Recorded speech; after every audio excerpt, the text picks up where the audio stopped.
Narrative of the Life of Frederick Douglass. Written by himself. Preface.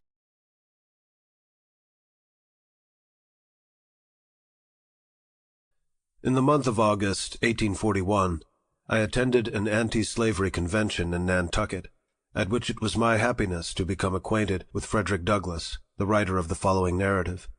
He was a stranger to nearly every member of that body, but, having recently made his escape from the Southern prison house of bondage, and feeling his curiosity excited to ascertain the principles and measures of the abolitionists, of whom he had heard a somewhat vague description while he was a slave, he was induced to give his attendance on the occasion alluded to, though at that time a resident in New Bedford.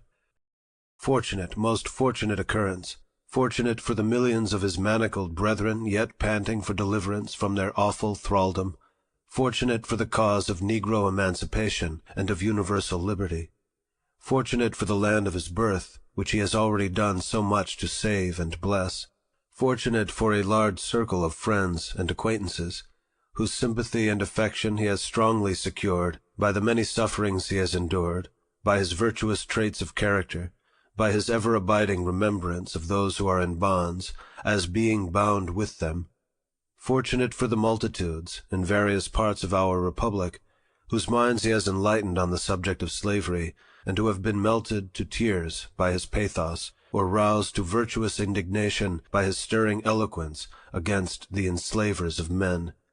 Fortunate for himself, as it at once brought him into the field of public usefulness, gave the world assurance of a man, quickened the slumbering energies of his soul, and consecrated him to the great work of breaking the rod of the oppressor and letting the oppressed go free.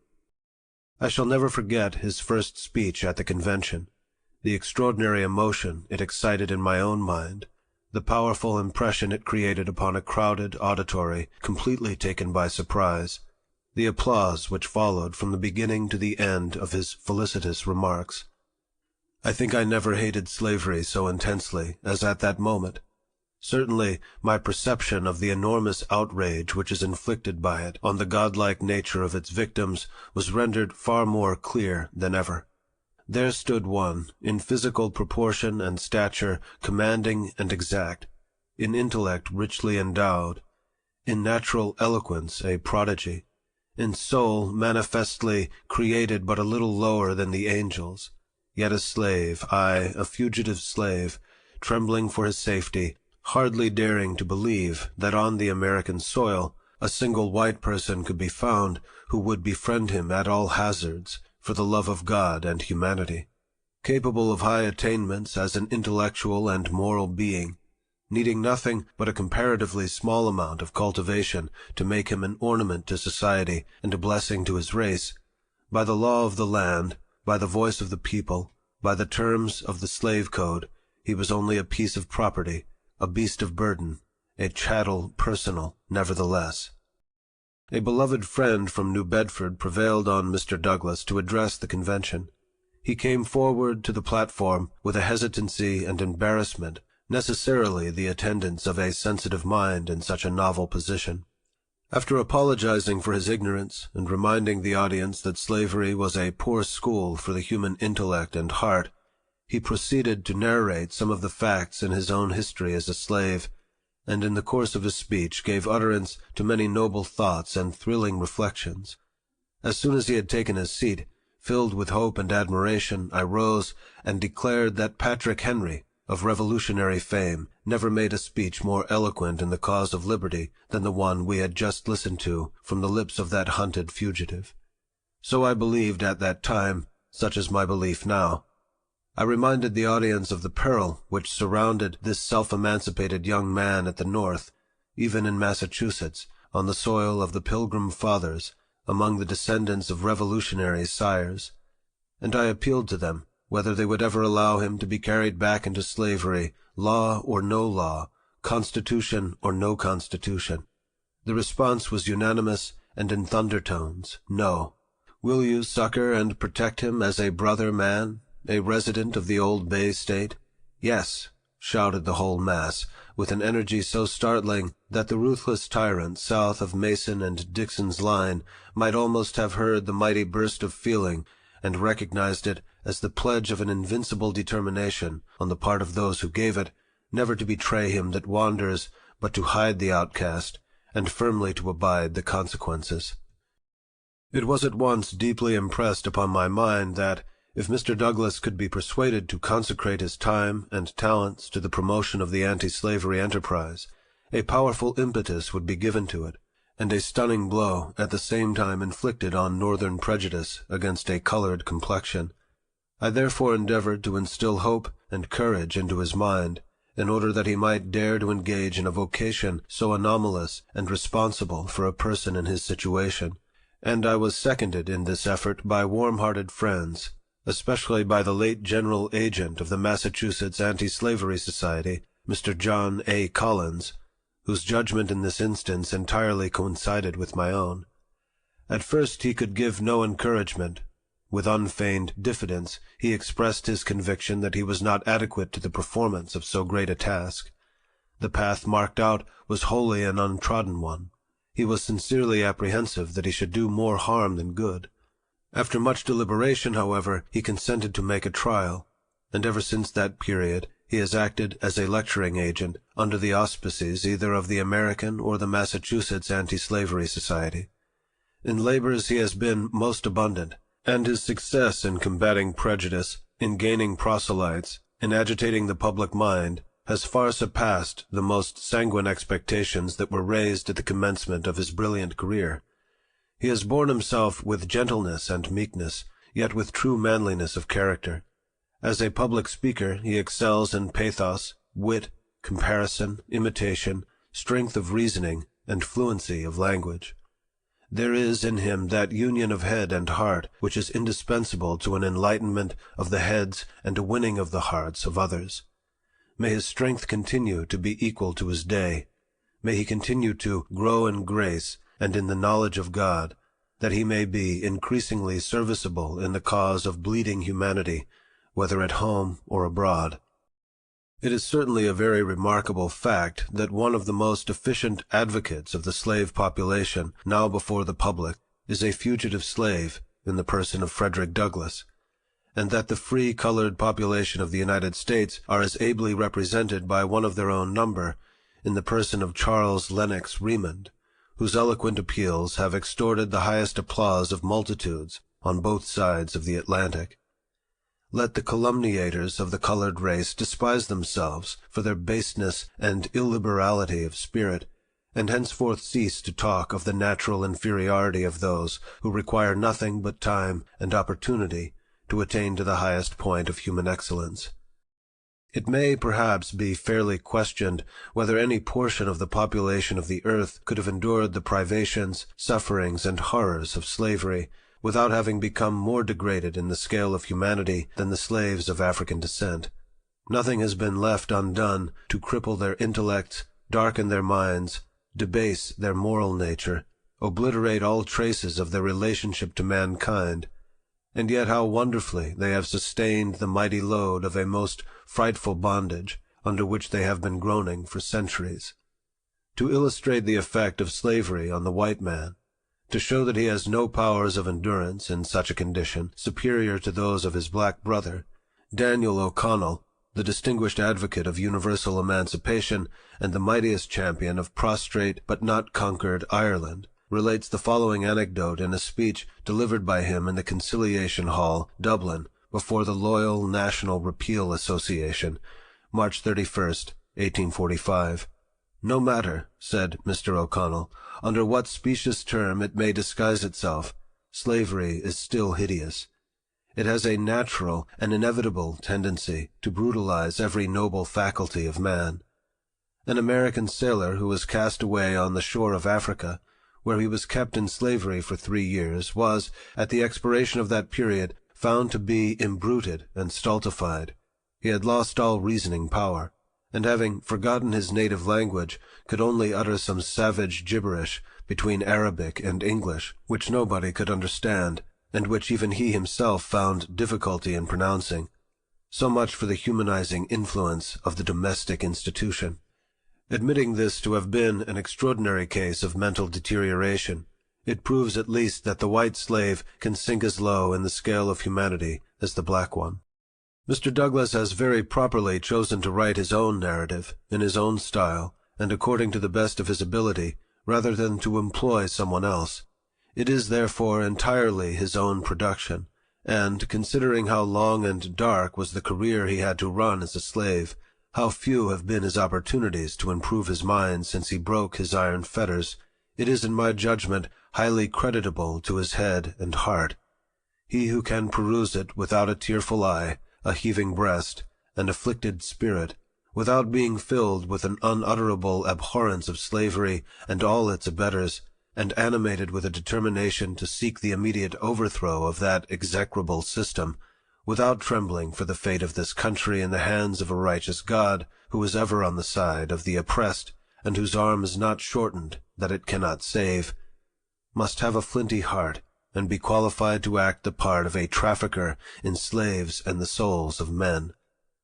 I am confident that it is essentially true in all its statements, that nothing has been set down in malice, nothing exaggerated, nothing drawn from the imagination, that it comes short of the reality rather than overstates a single fact in regard to slavery as it is. The experience of Frederick Douglass as a slave was not a peculiar one. His lot was not especially a hard one. His case may be regarded as a very fair specimen of the treatment of slaves in Maryland, in which state it is conceded that they are better fed and less cruelly treated than in Georgia, Alabama, or Louisiana. Many have suffered incomparably more, while very few on the plantations have suffered less than himself. Yet how deplorable was his situation! What terrible chastisements were inflicted upon his person! What still more shocking outrages were perpetrated upon his mind! With all his noble powers and sublime aspirations, how like a brute was he treated, even by those professing to have the same mind in them that was in Christ Jesus! To what dreadful liabilities was he continually subjected! How destitute of friendly counsel and aid, even in his greatest extremities! How heavy was the midnight of woe which shrouded in blackness the last ray of hope, and filled the future with terror and gloom! What longings after freedom took possession of his breast, and how his misery augmented in proportion as he grew reflective and intelligent, thus demonstrating that a happy slave is an extinct man. How he thought, reasoned, felt, under the lash of the driver with the chains upon his limbs. What perils he encountered in his endeavors to escape from his horrible doom, and how signal have been his deliverance and preservation in the midst of a nation of pitiless enemies. This narrative contains many affecting incidents, many passages of great eloquence and power, but I think the most thrilling of them all is the description Douglass gives of his feelings as he stood soliloquizing respecting his fate and the chances of his one day being a freeman on the banks of the Chesapeake Bay, viewing the receding vessels as they flew with their white wings before the breeze, and apostrophizing them as animated by the living spirit of freedom. Who can read that passage and be insensible to its pathos and sublimity? Compressed into it is a whole Alexandrian library of thought, feeling, and sentiment, all that can, all that need be urged in the form of expostulation, entreaty, rebuke, against that crime of crimes, making man the property of his fellow man. Oh, how accursed is that system which entombs the godlike mind of man, defaces the divine image, reduces those who by creation were crowned with glory and honor to a level with four-footed beasts, and exalts the dealer in human flesh above all that is called God. Why should its existence be prolonged 1 hour? Is it not evil, only evil, and that continually? What does its presence imply but the absence of all fear of God, all regard for man on the part of the people of the United States? Heaven speed its eternal overthrow. So profoundly ignorant of the nature of slavery are many persons, that they are stubbornly incredulous whenever they read or listen to any recital of the cruelties which are daily inflicted on its victims. They do not deny that the slaves are held as property, but that terrible fact seems to convey to their minds no idea of injustice, exposure to outrage, or savage barbarity. Tell them of cruel scourgings, of mutilations and brandings, of scenes of pollution and blood, of the banishment of all light and knowledge, and they affect to be greatly indignant at such enormous exaggerations, such wholesale misstatements, such abominable libels on the character of the Southern planters, as if all these direful outrages were not the natural results of slavery, as if it were less cruel to reduce a human being to the condition of a thing than to give him a severe flagellation, or to deprive him of necessary food and clothing, as if whips, chains, thumbscrews, paddles, bloodhounds, overseers, drivers, patrols, were not all indispensable to keep the slaves down and to give protection to their ruthless oppressors, as if, when the marriage institution is abolished, concubinage, adultery, and incest must not necessarily abound. When all the rights of humanity are annihilated, any barrier remains to protect the victim from the fury of the spoiler.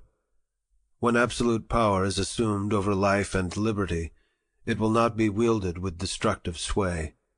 Skeptics of this character abound in society. In some few instances, their incredulity arises from a want of reflection, but generally it indicates a hatred of the light, a desire to shield slavery from the assaults of its foes, a contempt of the colored race, whether bond or free. Such will try to discredit the shocking tales of slaveholding cruelty which are recorded in this truthful narrative, but they will labor in vain. Mr. Douglass has frankly disclosed the place of his birth, the names of those who claimed ownership in his body and soul, and the names also of those who committed the crimes which he has alleged against them. His statements, therefore, may easily be disproved, if they are untrue. In the course of his narrative he relates 2 instances of murderous cruelty, in one of which a planter deliberately shot a slave belonging to a neighboring plantation who had unintentionally gotten within his lordly domain in quest of fish, and in the other an overseer blew out the brains of a slave who had fled to a stream of water to escape a bloody scourging. Mr. Douglass states that in neither of these instances was anything done by way of legal arrest or judicial investigation. The Baltimore American of March 17, 1845, relates a similar case of atrocity, perpetrated with similar impunity, as follows. Shooting a slave. We learn, upon the authority of a letter from Charles County, Maryland, received by a gentleman of this city, that a young man named Matthews, a nephew of General Matthews, and whose father, it is believed, holds an office at Washington, killed one of the slaves upon his father's farm by shooting him. The letter states that young Matthews had been left in charge of the farm, that he gave an order to the servant, which was disobeyed, when he proceeded to the house, obtained a gun, and, returning, shot the servant. He immediately, the letter continues, fled to his father's residence, where he still remains unmolested. Let it never be forgotten that no slaveholder or overseer can be convicted of any outrage perpetrated on the person of a slave, however diabolical it may be, on the testimony of colored witnesses, whether bond or free. By the slave code they are adjudged to be as incompetent to testify against a white man as though they were indeed a part of the brute creation. Hence there is no legal protection, in fact, whatever there may be in form, for the slave population, and any amount of cruelty may be inflicted on them with impunity. Is it possible for the human mind to conceive of a more horrible state of society? The effect of a religious profession on the conduct of Southern masters is vividly described in the following narrative, and shown to be anything but salutary. In the nature of the case, it must be in the highest degree pernicious. The testimony of Mr. Douglass on this point is sustained by a cloud of witnesses whose veracity is unimpeachable. A slaveholder's profession of Christianity is a palpable imposture. He is a felon of the highest grade. He is a man-stealer. It is of no importance what you put in the other scale. Reader, are you with the man-stealers in sympathy and purpose, or on the side of their downtrodden victims? If with the former, then you are the foe of God and man. If with the latter, what are you prepared to do and dare in their behalf? Be faithful, be vigilant, be untiring in your efforts to break every yoke, and let the oppressed go free. Come what may, cost what it may, inscribe on the banner which you unfurl to the breeze, as your religious and political motto, no compromise with slavery, no union with slaveholders. William Lloyd Garrison, Boston, May 1st, 1845. Letter from Wendell Phillips, Esquire. Boston, April 22nd, 1845. My dear friend, you remember the old fable of the man and the lion, where the lion complained that he should not be so misrepresented when the lions wrote history. I am glad the time has come when the lions write history. We have been left long enough to gather the character of slavery from the involuntary evidence of the masters. One might indeed rest sufficiently satisfied with what, it is evident, must be in general the results of such a relation, without seeking farther to find whether they have followed in every instance. Indeed, those who stare at the half-peck of corn a week, and love to count the lashes on the slave's back, are seldom the stuff out of which reformers and abolitionists are to be made.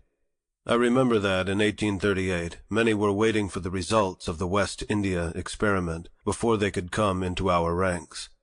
Those results have come long ago, but alas, few of that number have come with them as converts. A man must be disposed to judge of emancipation by other tests than whether it has increased the produce of sugar, and to hate slavery for other reasons than because it starves men and whips women before he is ready to lay the first stone of his anti-slavery life. I was glad to learn, in your story, how early the most neglected of God's children waken to a sense of their rights and of the injustice done them. Experience is a keen teacher, and long before you had mastered your ABC, or knew where the white sails of the Chesapeake were bound, you began, I see, to gauge the wretchedness of the slave not by his hunger and want, not by his lashes and toil, but by the cruel and blighting death which gathers over his soul. In connection with this, there is one circumstance which makes your recollections peculiarly valuable, and renders your early insight the more remarkable. You come from that part of the country where we are told slavery appears with its fairest features. Let us hear, then, what it is at its best estate. Gaze on its bright side, if it has one, and then imagination may task her powers to add dark lines to the picture, as she travels southward to that, for the colored man, valley of the shadow of death, where the Mississippi sweeps along. Again, we have known you long, and can put the most entire confidence in your truth, candor, and sincerity. Every one who has heard you speak has felt, and I am confident, every one who reads your book will feel, persuaded that you give them a fair specimen of the whole truth, no one-sided portrait, no wholesale complaints, but strict justice done whenever individual kindliness has neutralized for a moment the deadly system with which it was strangely allied. You have been with us, too, some years, and can fairly compare the twilight of rights which your race enjoy at the North with that noon of night under which they labor south of the Mason and Dixon's line. Tell us whether, after all, the half-free colored man of Massachusetts is worse off than the pampered slave of the rice swamps. In reading your life, no one can say that we have unfairly picked out some rare specimens of cruelty. We know that the bitter drops, which even you have drained from the cup, are no incidental aggravations, no individual ills, but such as must mingle always and necessarily in the lot of every slave. They are the essential ingredients, not the occasional results of the system. After all, I shall read your book with trembling for you. Some years ago, when you were beginning to tell me your real name and birthplace, you may remember I stopped you and preferred to remain ignorant of all. With the exception of a vague description, so I continued till the other day, when you read me your memoirs. I hardly knew at the time whether to thank you or not for the sight of them, when I reflected that it was still dangerous in Massachusetts for honest men to tell their names. They say the fathers in 1776 signed the Declaration of Independence with the halter about their necks. You, too, publish your Declaration of Freedom with danger compassing you round. In all the broad lands which the Constitution of the United States overshadows, there is no single spot, however narrow or desolate, where a fugitive slave can plant himself and say, "I am safe." The whole armory of Northern law has no shield for you. I am free to say that, in your place, I should throw the manuscript into the fire. You perhaps may tell your story in safety, endeared as you are to so many warm hearts by rare gifts and a still rarer devotion of them to the service of others. But it will be owing only to your labors and the fearless efforts of those who, trampling the laws and constitution of the country under their feet, are determined that they will hide the outcast, and that their hearth shall be, spite of the law, an asylum for the oppressed, if, sometime or other, the humblest may stand in our streets and bear witness in safety against the cruelties of which he has been the victim. Yet it is sad to think that these very throbbing hearts, which welcome your story, and form your best safeguard in telling it, are all beating contrary to the statute in such case made and provided. Go on, my dear friend, till you and those who, like you, have been saved, so as by fire from the dark prison house, shall stereotype these free, illegal pulses into statutes, and New England, cutting loose from a blood-stained Union, shall glory in being the house of refuge for the oppressed, till we no longer merely hide the outcast, or make a merit of standing idly by while he is hunted in our midst, but, consecrating anew the soil of the pilgrims as an asylum for the oppressed, proclaim our welcome to the slave so loudly that the tones shall reach every hut in the Carolinas, and make the broken-hearted bondman leap up at the thought of old Massachusetts. God speed the day. Till then and ever, yours truly, Wendell Phillips. Chapter 1. I was born in Tuckahoe, near Hillsborough, and about 12 miles from Easton in Talbot County, Maryland. I have no accurate knowledge of my age, never having seen any authentic record containing it. By far the larger part of the slaves know as little of their ages as horses know of theirs, and it is the wish of most masters within my knowledge to keep their slaves thus ignorant. I do not remember to have ever met a slave who could tell of his birthday. They seldom come nearer to it than planting time, harvest time, cherry time, springtime, or fall time. A want of information concerning my own was a source of unhappiness to me, even during childhood. The white children could tell their ages. I could not tell why I ought to be deprived of the same privilege. I was not allowed to make any inquiries of my master concerning it. He deemed all such inquiries on the part of a slave improper and impertinent, and evidence of a restless spirit. The nearest estimate I can give makes me now between 27 and 28 years of age. I come to this from hearing my master say, sometime during 1835, I was about 17 years old. My mother was named Harriet Bailey. She was the daughter of Isaac and Betsy Bailey, both colored and quite dark. My mother was of a darker complexion than either my grandmother or grandfather. My father was a white man. He was admitted to be such by all I ever heard speak of my parentage. The opinion was also whispered that my master was my father, but of the correctness of this opinion I know nothing. The means of knowing was withheld from me. My mother and I were separated when I was but an infant, before I knew her as my mother. It is a common custom, in the part of Maryland from which I ran away, to part children from their mothers at a very early age. Frequently, before the child has reached its 12th month, its mother is taken from it and hired out on some farm a considerable distance off, and the child is placed under the care of an old woman too old for field labor. For what this separation is done I do not know, unless it be to hinder the development of the child's affection toward its mother, and to blunt and destroy the natural affection of the mother for the child. This is the inevitable result.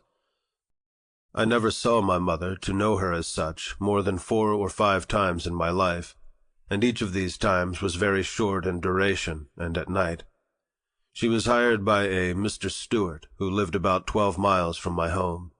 She made her journeys to see me in the night, traveling the whole distance on foot, after the performance of her day's work. She was a field hand, and a whipping is the penalty of not being in the field at sunrise, unless a slave has special permission from his or her master to the contrary, a permission which they seldom get, and one that gives to him that gives it the proud name of being a kind master. I do not recollect of ever seeing my mother by the light of day. She was with me in the night. She would lie down with me and get me to sleep, but long before I waked she was gone. Very little communication ever took place between us. Death soon ended what little we could have while she lived, and with it her hardships and suffering. She died when I was about 7 years old, on one of my master's farms near Lee's Mill. I was not allowed to be present during her illness, at her death, or burial. She was gone long before I knew anything about it. Never having enjoyed, to any considerable extent, her soothing presence, her tender and watchful care, I received the tidings of her death with much the same emotions I should have probably felt at the death of a stranger. Called thus suddenly away, she left me without the slightest intimation of who my father was. The whisper that my master was my father may or may not be true, and, true or false, it is of but little consequence to my purpose whilst the fact remains in all its glaring odiousness, that slaveholders have ordained and by law established that the children of slave women shall in all cases follow the condition of their mothers. And this is done too obviously to administer to their own lusts, and make a gratification of their wicked desires profitable as well as pleasurable. For by this cunning arrangement, the slaveholder, in cases not a few, sustains to his slaves the double relation of master and father. I know of such cases, and it is worthy of remark that such slaves invariably suffer greater hardships, and have more to contend with, than others. They are, in the first place, a constant offense to their mistress. She is ever disposed to find fault with them. They can seldom do anything to please her. She is never better pleased than when she sees them under the lash, especially when she suspects her husband of showing to his mulatto children favors which he withholds from his black slaves. The master is frequently compelled to sell this class of his slaves, out of deference to the feelings of his white wife, and cruel as the deed may strike anyone to be, for a man to sell his own children to human fleshmongers, it is often the dictate of humanity for him to do so. For, unless he does this, he must not only whip them himself, but must stand by and see one white son tie up his brother, of but a few shades darker complexion than himself, and ply the gory lash to his naked back. And if he lisp one word of disapproval, it is set down to his parental partiality, and only makes a bad matter worse, both for himself and the slave whom he would protect and defend. Every year brings with it multitudes of this class of slaves. It was doubtless in consequence of a knowledge of this fact that one great statesman of the South predicted the downfall of slavery by the inevitable laws of population. Whether this prophecy is ever fulfilled or not, it is nevertheless plain that a very different-looking class of people are springing up at the South and are now held in slavery from those originally brought to this country from Africa. And if their increase do no other good, it will do away the force of the argument that God cursed Ham, and therefore American slavery is right. If the lineal descendants of Ham are alone to be scripturally enslaved, it is certain that slavery at the South must soon become unscriptural. For thousands are ushered into the world annually who, like myself, owe their existence to white fathers, and those fathers most frequently their own masters. I have had 2 masters. My first master's name was Anthony. I do not remember his first name. He was generally called Captain Anthony, a title which, I presume, he acquired by sailing a craft on the Chesapeake Bay. He was not considered a rich slaveholder. He owned 2 or 3 farms and about 30 slaves. His farms and slaves were under the care of an overseer. The overseer's name was Plummer. Mr. Plummer was a miserable drunkard, a profane swearer, and a savage monster. He always went armed with a cowskin and a heavy cudgel. I have known him to cut and slash the women's heads so horribly that even master would be enraged at his cruelty and would threaten to whip him if he did not mind himself. Master, however, was not a humane slaveholder.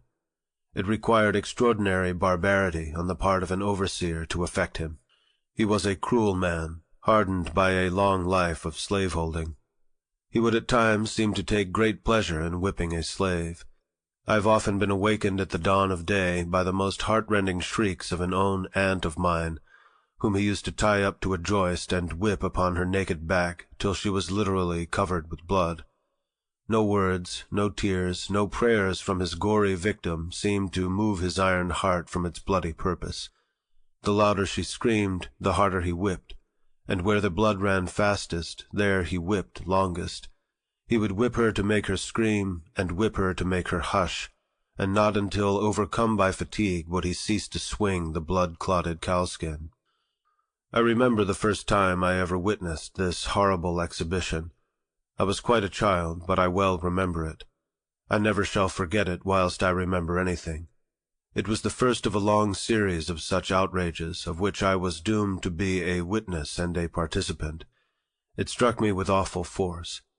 It was the blood-stained gate, the entrance to the hell of slavery through which I was about to pass. It was a most terrible spectacle. I wish I could commit to paper the feelings with which I beheld it. This occurrence took place very soon after I went to live with my old master, and under the following circumstances. Aunt Hester went out one night, where or for what I do not know, and happened to be absent when my master desired her presence. He had ordered her not to go out evenings, and warned her that she must never let him catch her in company with a young man, who was paying attention to her, belonging to Colonel Lloyd. The young man's name was Ned Roberts, generally called Lloyd's Ned. Why master was so careful of her may be safely left to conjecture. She was a woman of noble form and of graceful proportions, having very few equals and fewer superiors in personal appearance among the colored or white women of our neighborhood. Aunt Hester had not only disobeyed his orders in going out, but had been found in company with Lloyd's Ned, which circumstance I found, from what he said while whipping her, was the chief offense. Had he been a man of pure morals himself, he might have been thought interested in protecting the innocence of my aunt, but those who knew him will not suspect him of any such virtue. Before he commenced whipping Aunt Hester, he took her into the kitchen and stripped her from neck to waist, leaving her neck, shoulders, and back entirely naked. He then told her to cross her hands, calling her at the same time a D-B-. After crossing her hands, he tied them with a strong rope, and led her to a stool under a large hook in the joist, put in for the purpose. He made her get upon the stool, and tied her hands to the hook. She now stood fair for his infernal purpose. Her arms were stretched up at their full length, so that she stood upon the ends of her toes. He then said to her, "Now, you D-B-, I'll learn you how to disobey my orders." And after rolling up his sleeves, he commenced to lay on the heavy cowskin, and soon the warm, red blood, amid heart-rending shrieks from her and horrid oaths from him, came dripping to the floor. I was so terrified and horror-stricken at the sight that I hid myself in a closet and dared not venture out till long after the bloody transaction was over. I expected it would be my turn next. It was all new to me. I had never seen anything like it before. I had always lived with my grandmother on the outskirts of the plantation, where she was put to raise the children of the younger women. I had therefore been, until now, out of the way of the bloody scenes that often occurred on the plantation. Chapter 2. My master's family consisted of 2 sons, Andrew and Richard, 1 daughter, Lucretia, and her husband, Captain Thomas Auld. They lived in one house, upon the home plantation of Colonel Edward Lloyd. My master was Colonel Lloyd's clerk and superintendent. He was what might be called the overseer of the overseers. I spent 2 years of childhood on this plantation in my old master's family. It was here that I witnessed the bloody transaction recorded in the first chapter, and as I received my first impressions of slavery on this plantation, I will give some description of it and of slavery as it there existed. The plantation is about 12 miles north of Easton in Talbot County, and is situated on the border of Miles River. The principal products raised upon it were tobacco, corn, and wheat. These were raised in great abundance, so that, with the products of this and the other farms belonging to him, he was able to keep in almost constant employment a large sloop in carrying them to market at Baltimore. This sloop was named Sally Lloyd in honor of one of the colonel's daughters. My master's son-in-law, Captain Auld, was master of the vessel. She was otherwise manned by the colonel's own slaves. Their names were Peter, Isaac, Rich, and Jake. These were esteemed very highly by the other slaves, and looked upon as the privileged ones of the plantation, for it was no small affair, in the eyes of the slaves, to be allowed to see Baltimore. Colonel Lloyd kept from 300 to 400 slaves on his home plantation, and owned a large number more on the neighboring farms belonging to him. The names of the farms nearest to the home plantation were Y-Town and New Design. Y-Town was under the overseership of a man named Noah Willis. New Design was under the overseership of a Mr. Townsend. The overseers of these, and all the rest of the farms, numbering over 20, received advice and direction from the managers of the home plantation. This was the great business place. It was the seat of government for the whole 20 farms. All disputes among the overseers were settled here. If a slave was convicted of any high misdemeanor, became unmanageable, or evinced a determination to run away, he was brought immediately here, severely whipped, put on board the sloop, carried to Baltimore, and sold to Austin Woolfolk or some other slave trader as a warning to the slaves remaining. Here, too, the slaves of all the other farms received their monthly allowance of food and their yearly clothing. The men and women slaves received, as their monthly allowance of food, 8 pounds of pork, or its equivalent in fish, and 1 bushel of cornmeal. Their yearly clothing consisted of 2 coarse linen shirts, 1 pair of linen trousers like the shirts, 1 jacket, 1 pair of trousers for winter made of coarse Negro cloth, 1 pair of stockings, and 1 pair of shoes, the whole of which could not have cost more than $7. The allowance of the slave children was given to their mothers, or the old women having the care of them. The children unable to work in the field had neither shoes, stockings, jackets, nor trousers given to them. Their clothing consisted of 2 coarse linen shirts per year. When these failed them, they went naked until the next allowance day. Children from 7 to 10 years old, of both sexes, almost naked, might be seen at all seasons of the year. There were no beds given the slaves, unless 1 coarse blanket be considered such, and none but the men and women had these. This, however, is not considered a very great privation. They find less difficulty from the want of beds than from the want of time to sleep, for when their day's work in the field is done, the most of them having their washing, mending, and cooking to do, and having few or none of the ordinary facilities for doing either of these, very many of their sleeping hours are consumed in preparing for the field the coming day, and when this is done, old and young, male and female, married and single, drop down side by side on one common bed, the cold, damp floor, each covering himself or herself with their miserable blankets, and here they sleep till they are summoned to the field by the driver's horn. At the sound of this, all must rise and be off to the field. There must be no halting, every one must be at his or her post, and woe betides them who hear not this morning's summons to the field, for if they are not awakened by the sense of hearing, they are by the sense of feeling. No age nor sex finds any favor. Mr. Sevier, the overseer, used to stand by the door of the quarter, armed with a large hickory stick and heavy cowskin, ready to whip anyone who was so unfortunate as not to hear, or from any other cause was prevented from being ready to start for the field at the sound of the horn. Mr. Sevier was rightly named. He was a cruel man.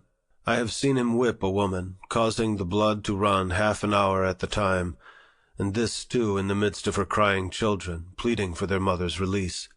He seemed to take pleasure in manifesting his fiendish barbarity. Added to his cruelty, he was a profane swearer.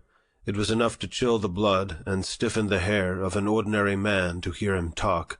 Scarce a sentence escaped him but that was commenced or concluded by some horrid oath. The field was the place to witness his cruelty and profanity. His presence made it both the field of blood and of blasphemy. From the rising till the going down of the sun, he was cursing, raving, cutting, and slashing among the slaves of the field in the most frightful manner. His career was short.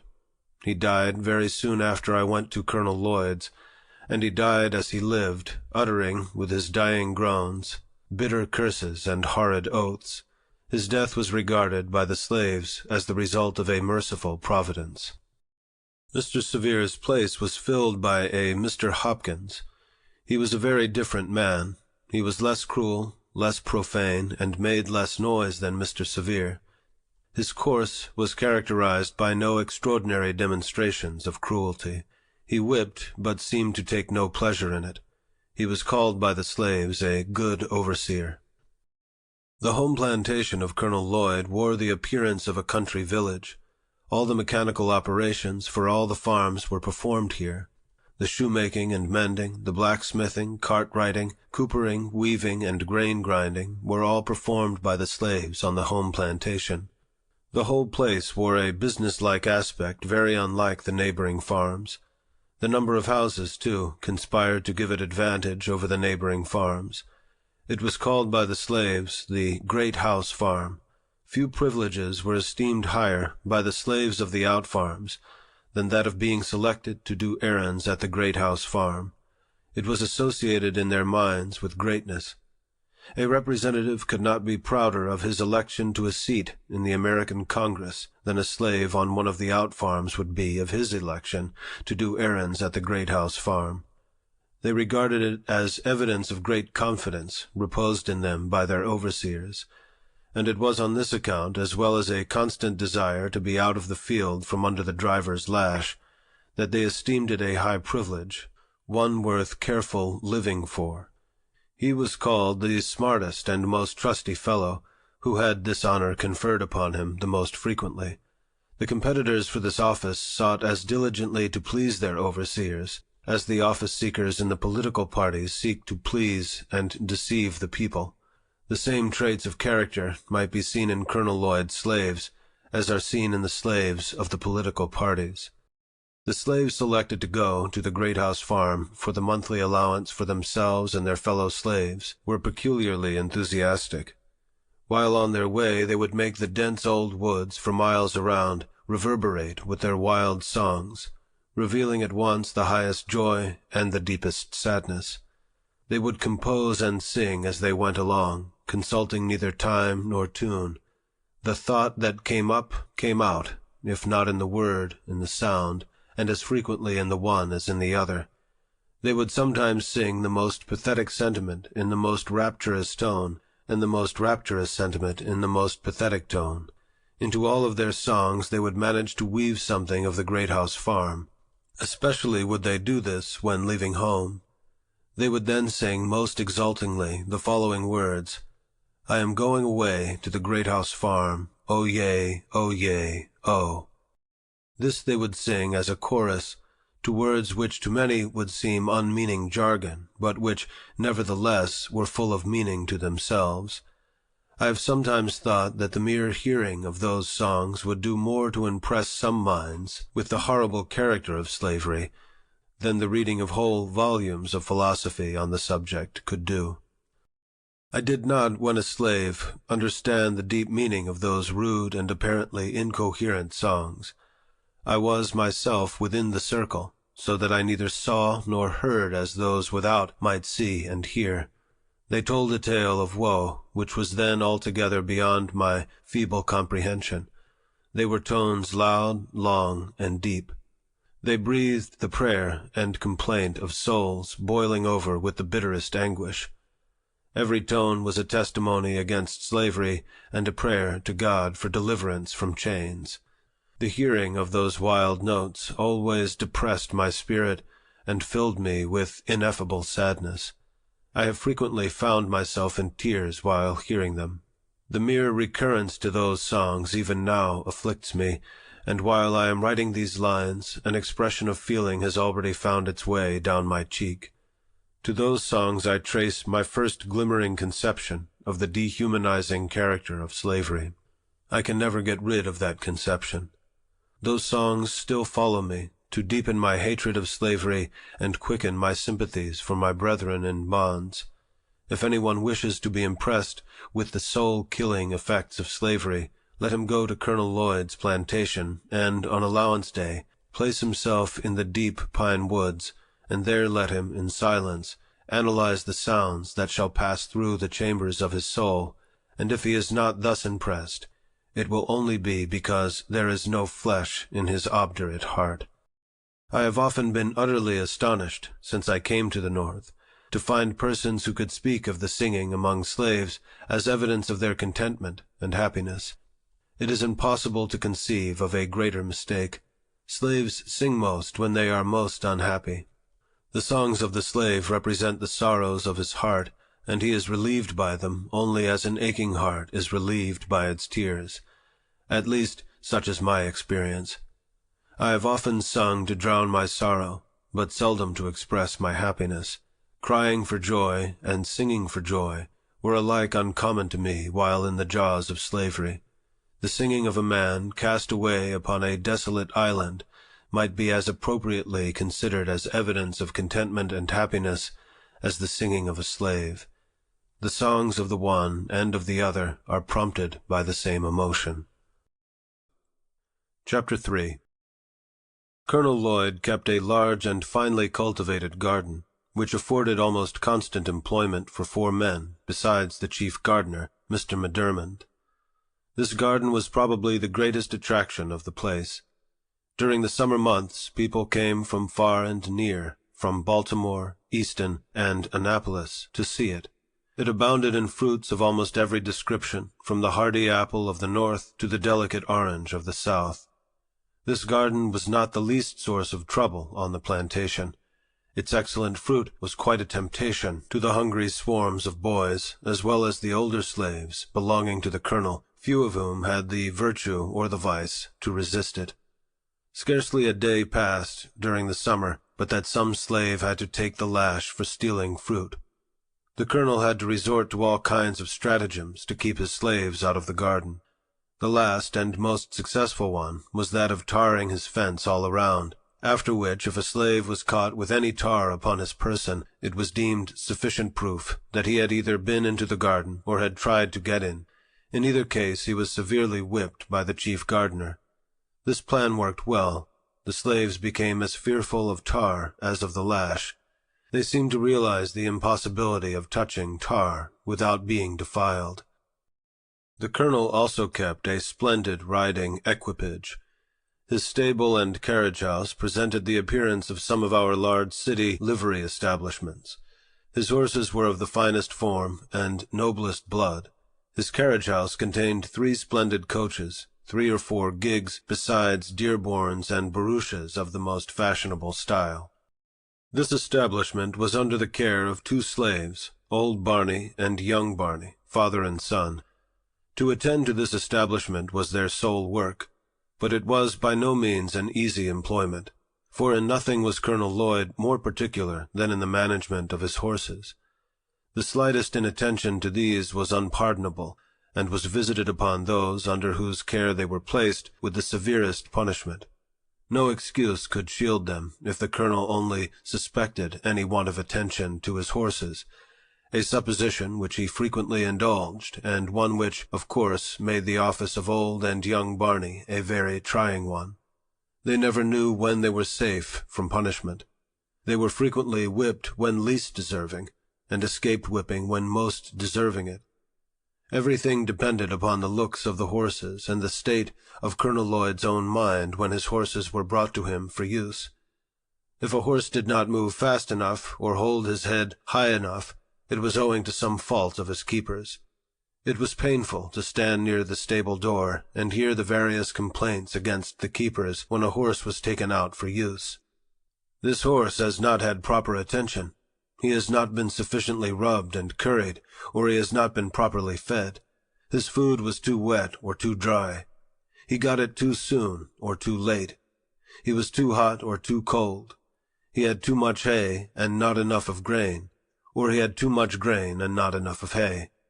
Instead of old Barney's attending to the horse, he had very improperly left it to his son. To all these complaints, no matter how unjust, the slave must answer never a word. Colonel Lloyd could not brook any contradiction from a slave. When he spoke, a slave must stand, listen, and tremble, and such was literally the case.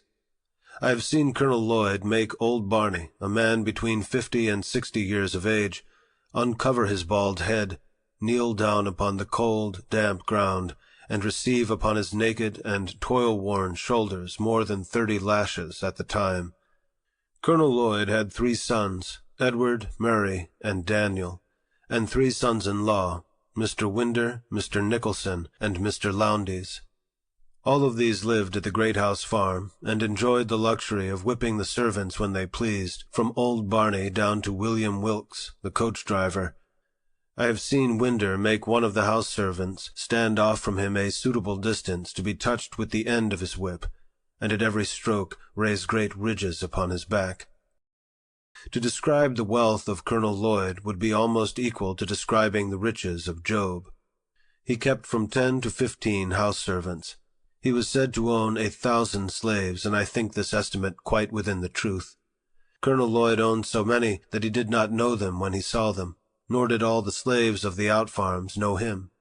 It is reported of him that, while riding along the road one day, he met a colored man and addressed him in the usual manner of speaking to colored people on the public highways of the South.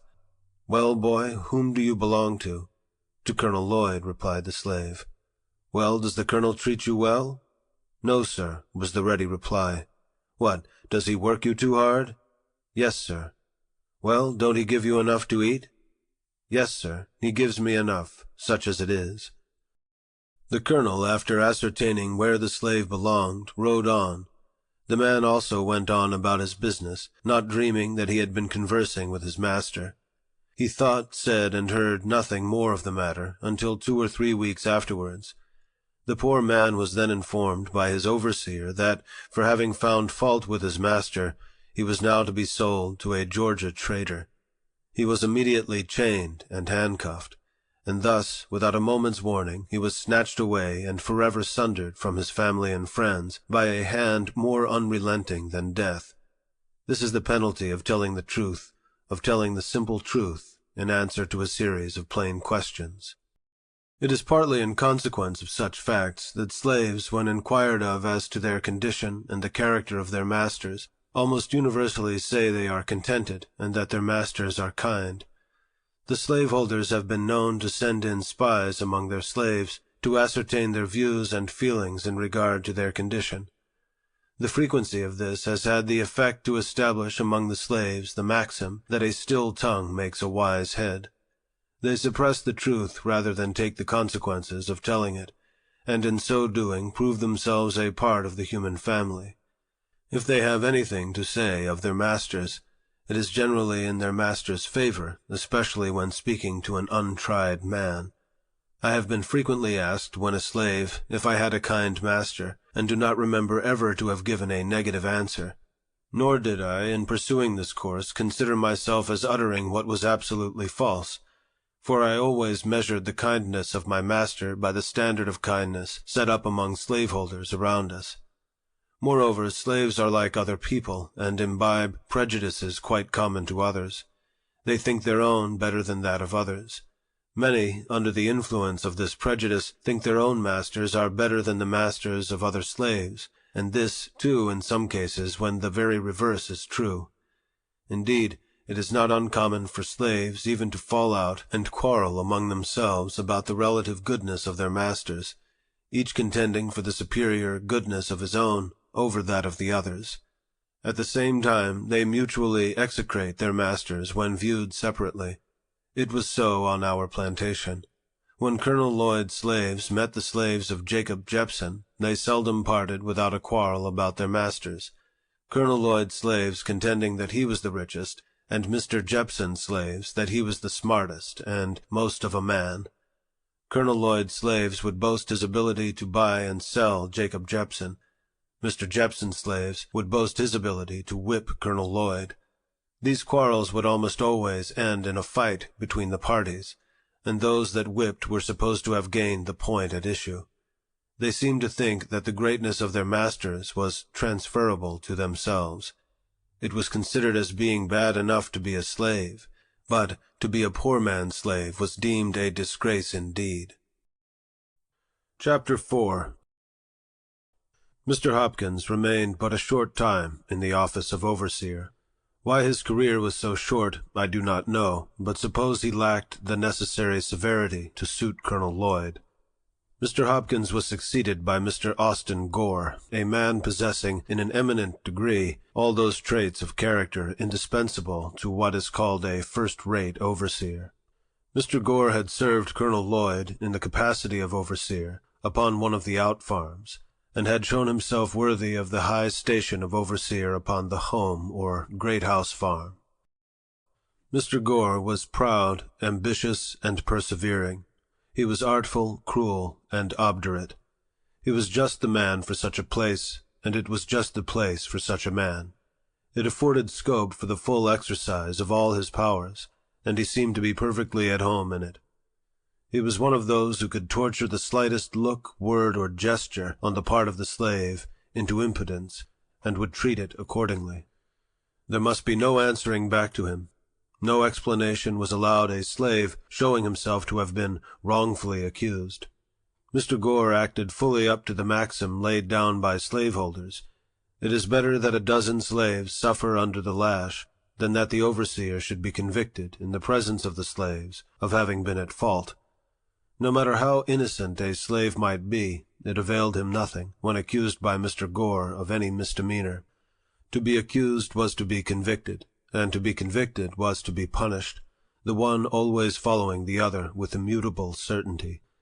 To escape punishment was to escape accusation, and few slaves had the fortune to do either under the overseership of Mr. Gore. He was just proud enough to demand the most debasing homage of the slave, and quite servile enough to crouch, himself, at the feet of the master. He was ambitious enough to be contented with nothing short of the highest rank of overseers, and persevering enough to reach the height of his ambition. He was cruel enough to inflict the severest punishment, artful enough to descend to the lowest trickery, and obdurate enough to be insensible to the voice of a reproving conscience. He was, of all the overseers, the most dreaded by the slaves. His presence was painful, his eye flashed confusion, and seldom was his sharp, shrill voice heard without producing horror and trembling in their ranks. Mr. Gore was a grave man, and, though a young man, he indulged in no jokes, said no funny words, seldom smiled. His words were in perfect keeping with his looks, and his looks were in perfect keeping with his words. Overseers will sometimes indulge in a witty word, even with the slaves. Not so with Mr. Gore. He spoke but to command, and commanded but to be obeyed. He dealt sparingly with his words, and bountifully with his whip, never using the former where the latter would answer as well. When he whipped, he seemed to do so from a sense of duty, and feared no consequences. He did nothing reluctantly, no matter how disagreeable, always at his post, never inconsistent. He never promised but to fulfill. He was, in a word, a man of the most inflexible firmness and stone-like coolness. His savage barbarity was equaled only by the consummate coolness with which he committed the grossest and most savage deeds upon the slaves under his charge. Mr. Gore once undertook to whip one of Colonel Lloyd's slaves by the name of Denby. He had given Denby but few stripes when, to get rid of the scourging, he ran and plunged himself into a creek and stood there at the depth of his shoulders, refusing to come out. Mr. Gore told him that he would give him 3 calls, and that, if he did not come out at the 3rd call, he would shoot him. The 1st call was given. Denby made no response, but stood his ground. The 2nd and 3rd calls were given with the same result. Mr. Gore then, without consultation or deliberation with anyone, not even giving Denby an additional call, raised his musket to his face, taking deadly aim at his standing victim, and in an instant poor Denby was no more. His mangled body sank out of sight, and blood and brains marked the water where he had stood. A thrill of horror flashed through every soul upon the plantation, excepting Mr. Gore. He alone seemed cool and collected. He was asked by Colonel Lloyd and my old master why he resorted to this extraordinary expedient. His reply was, as well as I can remember, that Demby had become unmanageable. He was setting a dangerous example to the other slaves, one which, if suffered to pass without some such demonstration on his part, would finally lead to the total subversion of all rule and order upon the plantation. He argued that if one slave refused to be corrected and escaped with his life, the other slaves would soon copy the example, the result of which would be the freedom of the slaves and the enslavement of the whites. Mr. Gore's defense was satisfactory. He was continued in his station as overseer upon the home plantation. His fame as an overseer went abroad. His horrid crime was not even submitted to judicial investigation. It was committed in the presence of slaves, and they, of course, could neither institute a suit nor testify against him. And thus the guilty perpetrator of one of the bloodiest and most foul murders goes unwhipped of justice, and uncensured by the community in which he lives. Mr. Gore lived in St. Michael's, Talbot County, Maryland, when I left there, and if he is still alive, he very probably lives there now, and if so, he is now, as he was then, as highly esteemed and as much respected as though his guilty soul had not been stained with his brother's blood. I speak advisedly when I say this, that killing a slave, or any colored person, in Talbot County, Maryland, is not treated as a crime, either by the courts or the community. Mr. Thomas Landman, of St. Michael's, killed 2 slaves, one of whom he killed with a hatchet by knocking his brains out. He used to boast of the commission of the awful and bloody deed. I have heard him do so laughingly, saying, among other things, that he was the only benefactor of his country in the company, and that when others would do as much as he had done, we should be relieved of the D-niggers. The wife of Mr. Giles Hick, living but a short distance from where I used to live, murdered my wife's cousin, a young girl between 15 and 16 years of age, mangling her person in the most horrible manner, breaking her nose and breastbone with a stick, so that the poor girl expired in a few hours afterward. She was immediately buried, but had not been in her untimely grave but a few hours before she was taken up and examined by the coroner, who decided that she had come to her death by severe beating. The offense for which this girl was murdered was this. She had been set that night to mind Mrs. Hick's baby, and during the night she fell asleep, and the baby cried. She, having lost her rest for several nights previous, did not hear the crying. They were both in the room with Mrs. Hicks. Mrs. Hicks, finding the girl slow to move, jumped from her bed, seized an oak stick of wood by the fireplace, and with it broke the girl's nose and breastbone, and thus ended her life. I will not say that this most horrid murder produced no sensation in the community. It did produce sensation, but not enough to bring the murderess to punishment. There was a warrant issued for her arrest, but it was never served. Thus she escaped not only punishment, but even the pain of being arraigned before a court for her horrid crime. Whilst I am detailing bloody deeds which took place during my stay on Colonel Lloyd's plantation, I will briefly narrate another, which occurred about the same time as the murder of Demby by Mr. Gore. Colonel Lloyd's slaves were in the habit of spending a part of their nights and Sundays in fishing for oysters, and in this way made up the deficiency of their scanty allowance. An old man belonging to Colonel Lloyd, while thus engaged, happened to get beyond the limits of Colonel Lloyd's, and on the premises of Mr. Beal Bondley. At this trespass Mr. Bondley took offense, and with his musket came down to the shore, and blew its deadly contents into the poor old man. Mr. Bondley came over to see Colonel Lloyd the next day. Whether to pay him for his property, or to justify himself in what he had done, I know not. At any rate, this whole fiendish transaction was soon hushed up. There was very little said about it at all, and nothing done. It was a common saying, even among little white boys, that it was worth a half-cent to kill a nigger, and a half-cent to bury one. Chapter 5. As to my own treatment while I lived on Colonel Lloyd's plantation, it was very similar to that of the other slave children. I was not old enough to work in the field, and there being little else than field work to do, I had a great deal of leisure time. The most I had to do was to drive up the cows at evening, keep the fowls out of the garden, keep the front yard clean, and run of errands for my old master's daughter, Mrs. Lucretia Auld. The most of my leisure time I spent in helping Master Daniel Lloyd in finding his birds, after he had shot them. My connection with Master Daniel was of some advantage to me. He became quite attached to me, and was a sort of protector of me. He would not allow the older boys to impose upon me, and would divide his cakes with me. I was seldom whipped by my old master, and suffered little from anything else than hunger and cold. I suffered much from hunger, but much more from cold. In hottest summer and coldest winter I was kept almost naked. No shoes, no stockings, no jacket, no trousers, nothing on but a coarse tow linen shirt, reaching only to my knees. I had no bed. I must have perished with cold, but that, the coldest nights, I used to steal a bag which was used for carrying corn to the mill. I would crawl into this bag and there sleep on the cold, damp, clay floor, with my head in and feet out.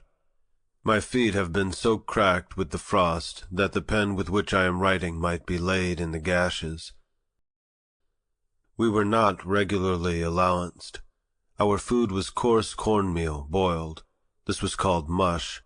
It was put into a large wooden tray or trough and set down upon the ground. The children were then called, like so many pigs, and like so many pigs they would come and devour the mush, some with oyster shells, others with pieces of shingle, some with naked hands, and none with spoons. He that ate fastest got most.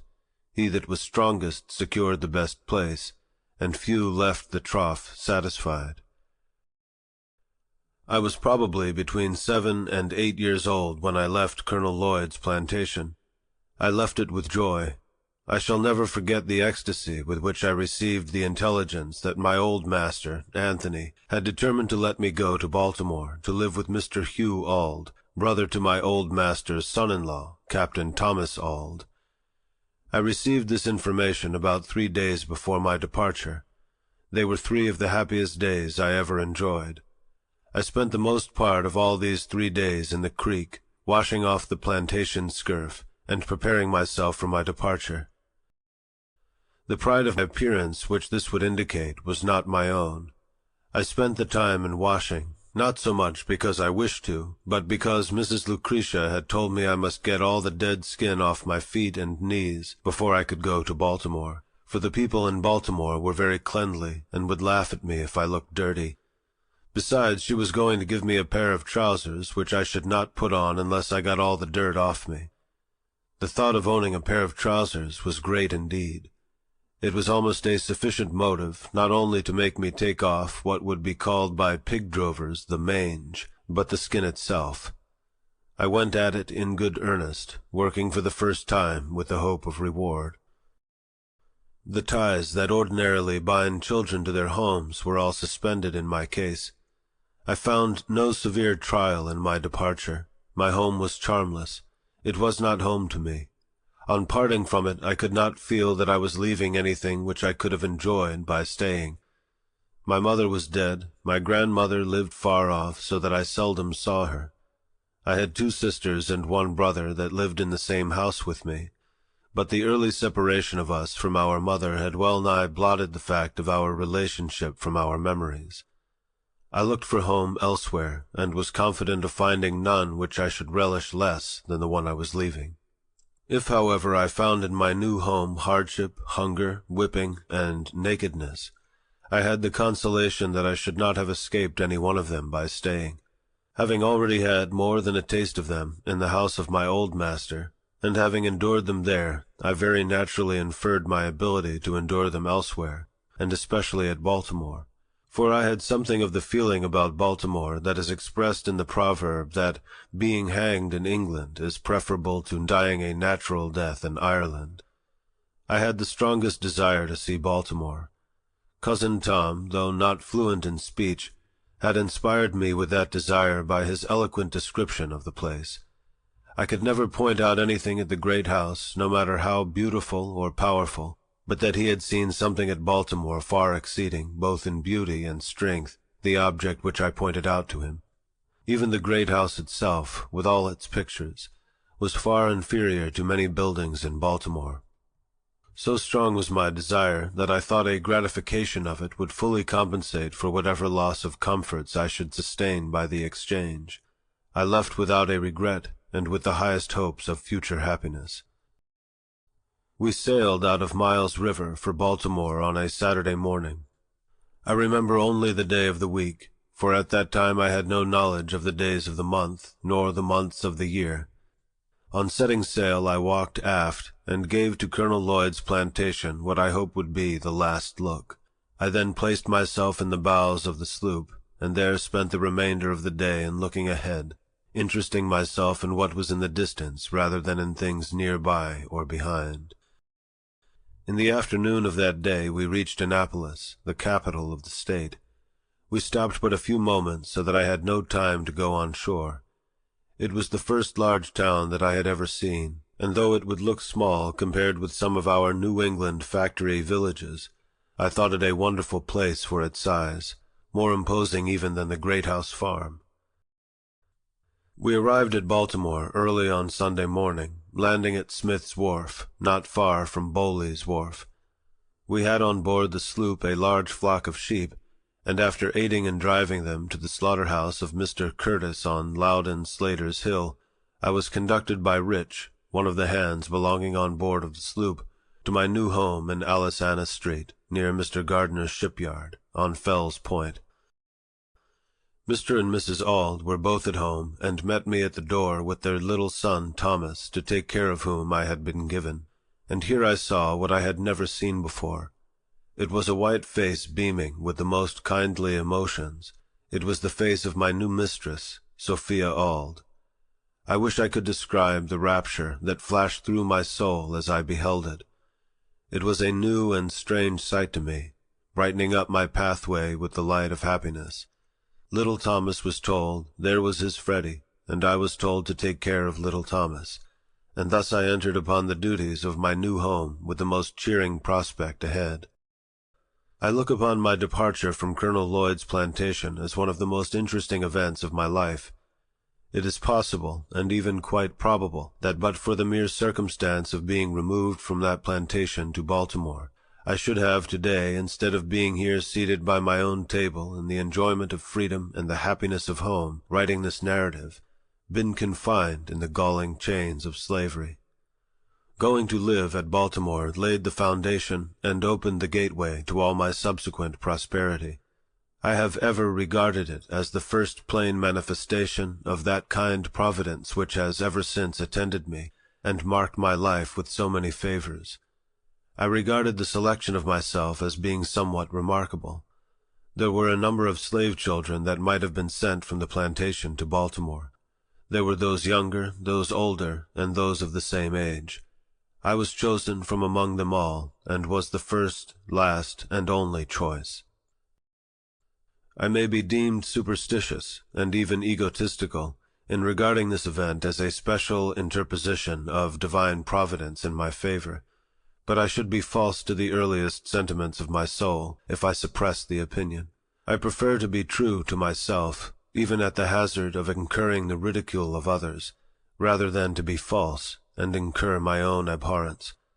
From my earliest recollection I date the entertainment of a deep conviction that slavery would not always be able to hold me with its foul embrace, and in the darkest hours of my career in slavery, this living word of faith and spirit of hope departed not from me, but remained like ministering angels to cheer me through the gloom.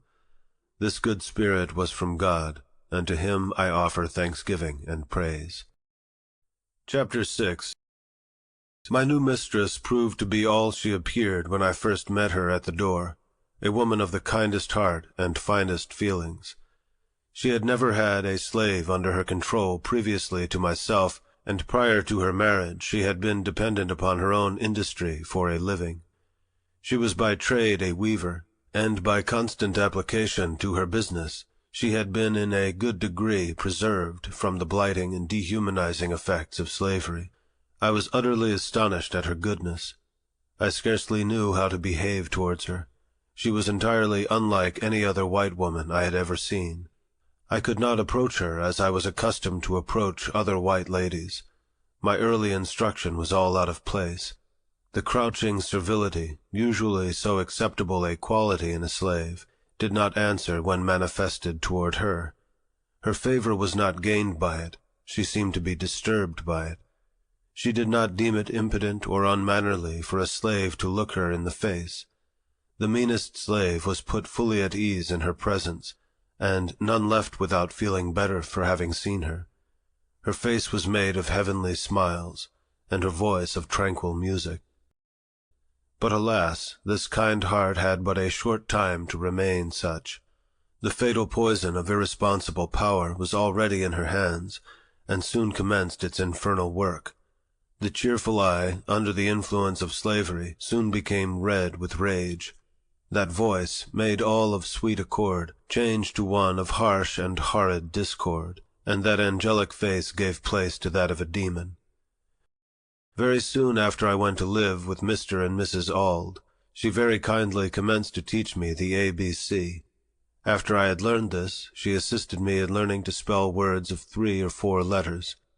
Just at this point of my progress, Mr. Auld found out what was going on, and at once forbade Mrs. Auld to instruct me further, telling her, among other things, that it was unlawful, as well as unsafe, to teach a slave to read. To use his own words, further, he said, "If you give a nigger an inch, he will take an ell. A nigger should know nothing but to obey his master, to do as he is told to do. Learning would spoil the best nigger in the world. Now," said he, "if you teach that nigger, speaking of myself, how to read, there would be no keeping him. It would forever unfit him to be a slave.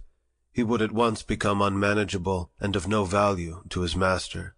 As to himself, it could do him no good but a great deal of harm. It would make him discontented and unhappy." These words sank deep into my heart, stirred up sentiments within that lay slumbering, and called into existence an entirely new train of thought. It was a new and special revelation, explaining dark and mysterious things with which my youthful understanding had struggled, but struggled in vain.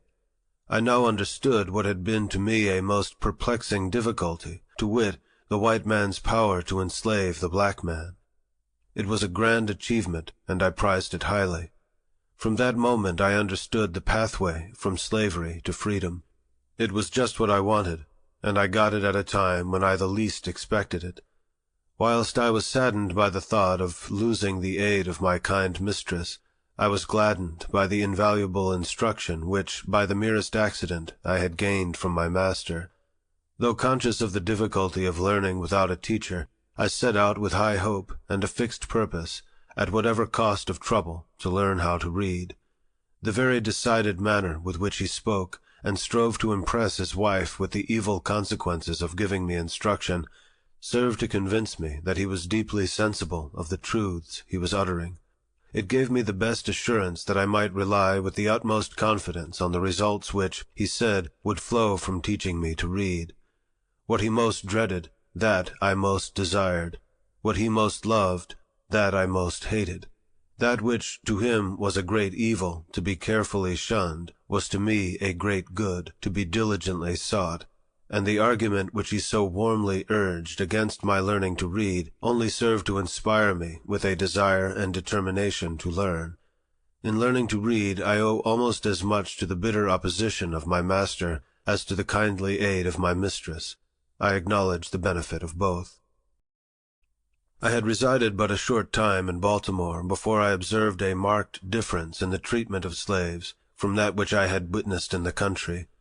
A city slave is almost a freeman compared with a slave on the plantation. He is much better fed and clothed, and enjoys privileges altogether unknown to the slave on the plantation.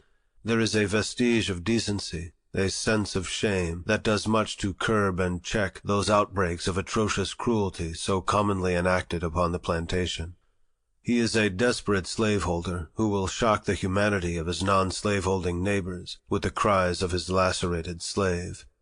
Few are willing to incur the odium attaching to the reputation of being a cruel master, and above all things, they would not be known as not giving a slave enough to eat. Every city slaveholder is anxious to have it known of him that he feeds his slaves well, and it is due to them to say that most of them do give their slaves enough to eat. There are, however, some painful exceptions to this rule. Directly opposite us, on Philpott Street, lived Mr. Thomas Hamilton. He owned 2 slaves. Their names were Henrietta and Mary. Henrietta was about 22 years of age. Mary was about 14. And of all the mangled and emaciated creatures I ever looked upon, these 2 were the most so. His heart must be harder than stone that could look upon these unmoved. The head, neck, and shoulders of Mary were literally cut to pieces. I have frequently felt her head and found it nearly covered with festering sores, caused by the lash of her cruel mistress.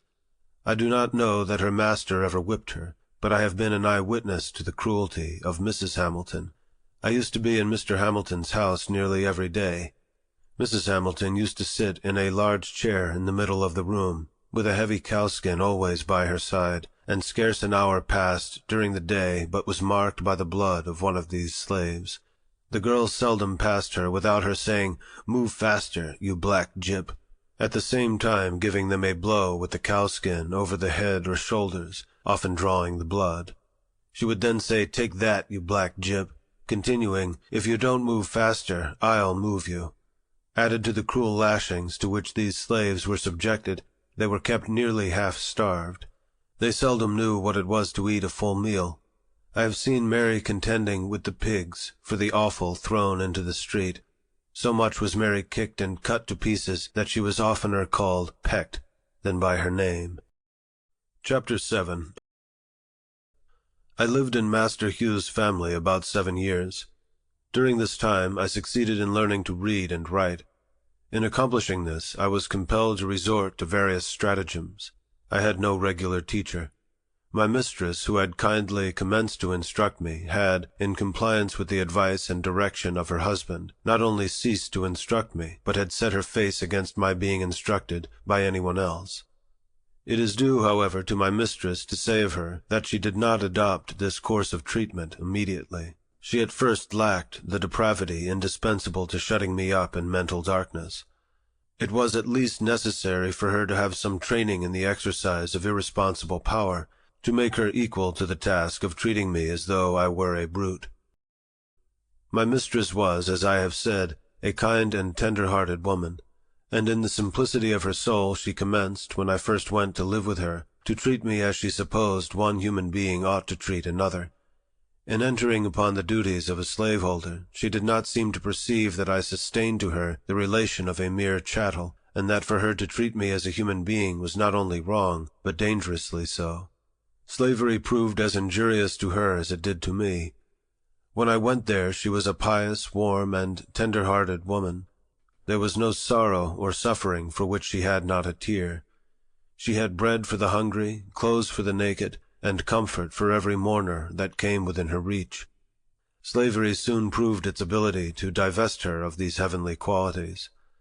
Under its influence the tender heart became stone, and the lamb-like disposition gave way to one of tiger-like fierceness. The first step in her downward course was in her ceasing to instruct me. She now commenced to practice her husband's precepts. She finally became even more violent in her opposition than her husband himself.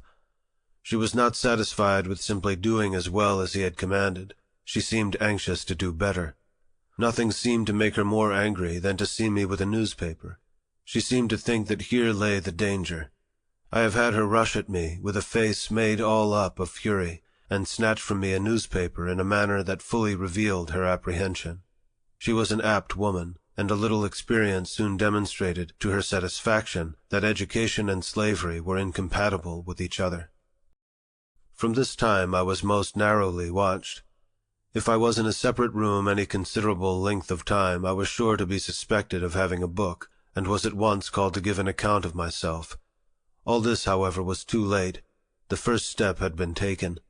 Mistress, in teaching me the alphabet, had given me an inch, and no precaution could prevent me from taking the L. The plan which I adopted, and the one by which I was most successful, was that of making friends of all the little white boys whom I met in the street. As many of these as I could, I converted into teachers. With their kindly aid, obtained at different times and in different places, I finally succeeded in learning to read. When I was sent of errands, I always took my book with me, and by going one part of my errand quickly, I found time to get a lesson before my return. I used to carry bread with me, enough of which was always in the house and to which I was always welcome, for I was much better off in this regard than many of the poor white children in our neighborhood. This bread I used to bestow upon the hungry little urchins who, in return, would give me that more valuable bread of knowledge. I am strongly tempted to give the names of 2 or 3 of these little boys, as a testimonial of the gratitude and affection I bear them, but prudence forbids. Not that it would injure me, but it might embarrass them, for it is almost an unpardonable offense to teach slaves to read in this Christian country. It is enough to say of the dear little fellows that they lived on Philpott Street, very near Durgan and Bailey's shipyard. I used to talk this matter of slavery over with them. I would sometimes say to them, I wished I could be as free as they would be when they got to be men. You will be free as soon as you are 21, but I am a slave for life. Have not I as good a right to be free as you have? These words used to trouble them. They would express from me the liveliest sympathy, and console me with the hope that something would occur by which I might be free. I was now about 12 years old, and the thought of being a slave for life began to bear heavily upon my heart. Just about this time I got hold of a book entitled The Columbian Orator. Every opportunity I got, I used to read this book.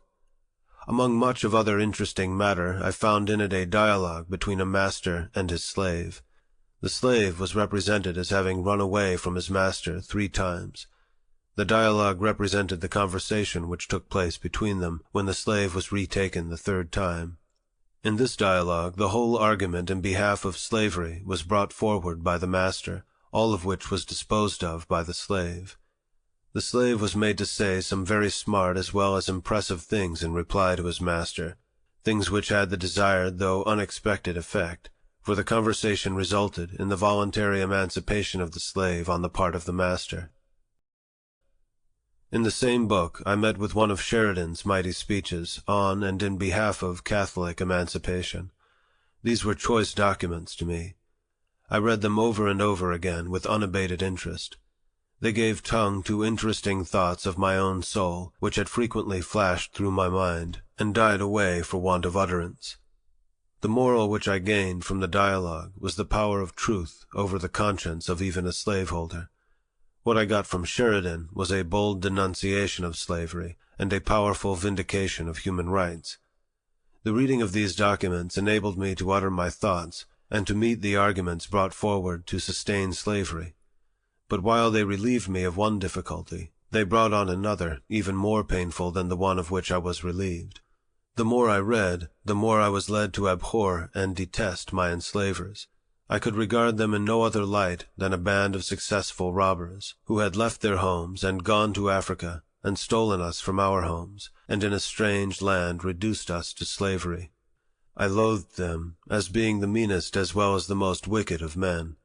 As I read and contemplated the subject, behold, that very discontentment which Master Hugh had predicted would follow my learning to read had already come, to torment and sting my soul to unutterable anguish. As I writhed under it, I would at times feel that learning to read had been a curse rather than a blessing. It had given me a view of my wretched condition without the remedy. It opened my eyes to the horrible pit, but to no ladder upon which to get out. In moments of agony, I envied my fellow slaves for their stupidity. I have often wished myself a beast. I preferred the condition of the meanest reptile to my own. Anything, no matter what, to get rid of thinking. It was this everlasting thinking of my condition that tormented me. There was no getting rid of it. It was pressed upon me by every object within sight or hearing, animate or inanimate. The silver trump of freedom had roused my soul to eternal wakefulness. Freedom now appeared to disappear no more forever.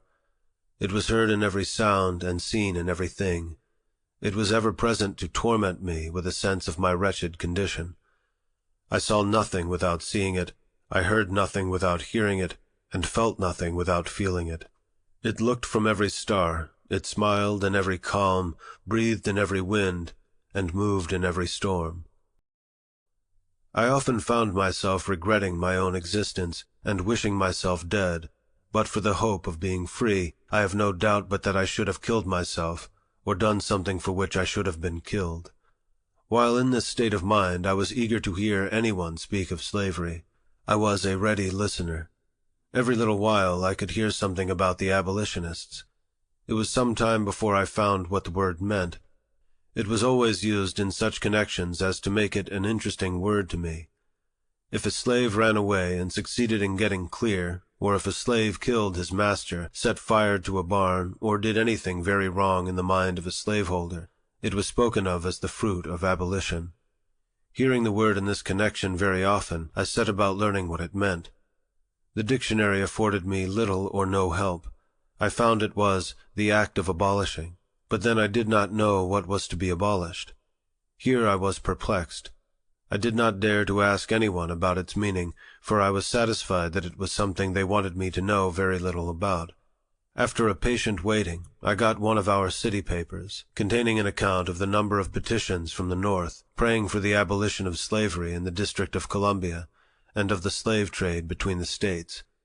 From this time I understood the words abolition and abolitionist, and always drew near when that word was spoken, expecting to hear something of importance to myself and fellow slaves. The light broke in upon me by degrees. I went one day down on the wharf of Mr. Waters, and seeing two Irishmen unloading a scow of stone, I went unasked and helped them. When we had finished, one of them came to me and asked me if I were a slave. I told him I was. He asked, "Are ye a slave for life?" I told him that I was. The good Irishman seemed to be deeply affected by the statement. He said to the other that it was a pity so fine a little fellow as myself should be a slave for life. He said it was a shame to hold me. They both advised me to run away to the North, that I should find friends there, and that I should be free. I pretended not to be interested in what they said, and treated them as if I did not understand them, for I feared they might be treacherous. White men have been known to encourage slaves to escape, and then, to get the reward, catch them and return them to their masters. I was afraid that these seemingly good men might use me so, but I nevertheless remembered their advice, and from that time I resolved to run away. I looked forward to a time at which it would be safe for me to escape. I was too young to think of doing so immediately. Besides, I wished to learn how to write, as I might have occasion to write my own pass. I consoled myself with the hope that I should one day find a good chance. Meanwhile, I would learn to write. The idea as to how I might learn to write was suggested to me by being in Durgan and Bailey's shipyard, and frequently seeing the ship carpenters, after hewing and getting a piece of timber ready for use, write on the timber the name of that part of the ship for which it was intended. When a piece of timber was intended for the larboard side, it would be marked thus, L. When a piece was for the starboard side, it would be marked thus, S. A piece for the larboard side forward would be marked thus, L.F. When a piece was for starboard side forward, it would be marked thus, S.F. For a larboard aft, it would be marked thus, L.A. For starboard aft, it would be marked thus, S.A. I soon learned the names of these letters and for what they were intended when placed upon a piece of timber in the shipyard. I immediately commenced copying them, and in a short time was able to make the 4 letters named. After that, when I met with any boy who I knew could write, I would tell him I could write as well as he. The next word would be, "I don't believe you. Let me see you try it." I would then make the letters which I had been so fortunate as to learn, and ask him to beat that. In this way I got a good many lessons in writing, which it is quite possible I should never have gotten in any other way. During this time my copybook was the board fence, brick wall, and pavement. My pen and ink was a lump of chalk. With these I learned mainly how to write. I then commenced and continued copying the italics in Webster's spelling book until I could make them all without looking on the book. By this time my little Master Thomas had gone to school and learned how to write, and had written over a number of copybooks. These had been brought home and shown to some of our near neighbors, and then laid aside. My mistress used to go to class meeting at the Wilk Street meeting house every Monday afternoon, and leave me to take care of the house. When left thus, I used to spend the time in writing in the spaces left in Master Thomas's copybook, copying what he had written. I continued to do this until I could write a hand very similar to that of Master Thomas. Thus, after a long, tedious effort for years, I finally succeeded in learning how to write. Chapter 8. In a very short time after I went to live at Baltimore, my old master's youngest son, Richard, died, and in about 3 years and 6 months after his death, my old master, Captain Anthony, died, leaving only his son, Andrew, and daughter, Lucretia, to share his estate. He died while on a visit to see his daughter at Hillsborough. Cut off thus unexpectedly, he left no will as to the disposal of his property. It was therefore necessary to have a valuation of the property, that it might be equally divided between Mrs. Lucretia and Master Andrew. I was immediately sent for to be valued with the other property. Here again my feelings rose up in detestation of slavery. I had now a new conception of my degraded condition. Prior to this I had become, if not insensible to my lot, at least partly so. I left Baltimore with a young heart overborne with sadness, and a soul full of apprehension. I took passage from Captain Rowe in the schooner Wildcat, and, after a sail of about 24 hours, I found myself near the place of my birth. I had now been absent from it almost, if not quite, 5 years. I, however, remembered the place very well. I was only about 5 years old when I left it to go and live with my old master on Colonel Lloyd's plantation, so that I was now between 10 and 11 years old. We were all ranked together at the valuation. Men and women, old and young, married and single, were ranked with horses, sheep, and swine. There were horses and men, cattle and women, pigs and children, all holding the same rank in the scale of being, and were all subjected to the same narrow examination. Silvery-headed age and sprightly youth, maids and matrons, had to undergo the same indelicate inspection. At this moment I saw more clearly than ever the brutalizing effects of slavery upon both slave and slaveholder. After the valuation, then came the division. I have no language to express the high excitement and deep anxiety which were felt among us poor slaves during this time. Our fate for life was now to be decided. We had no more voice in that decision than the brutes among whom we were ranked.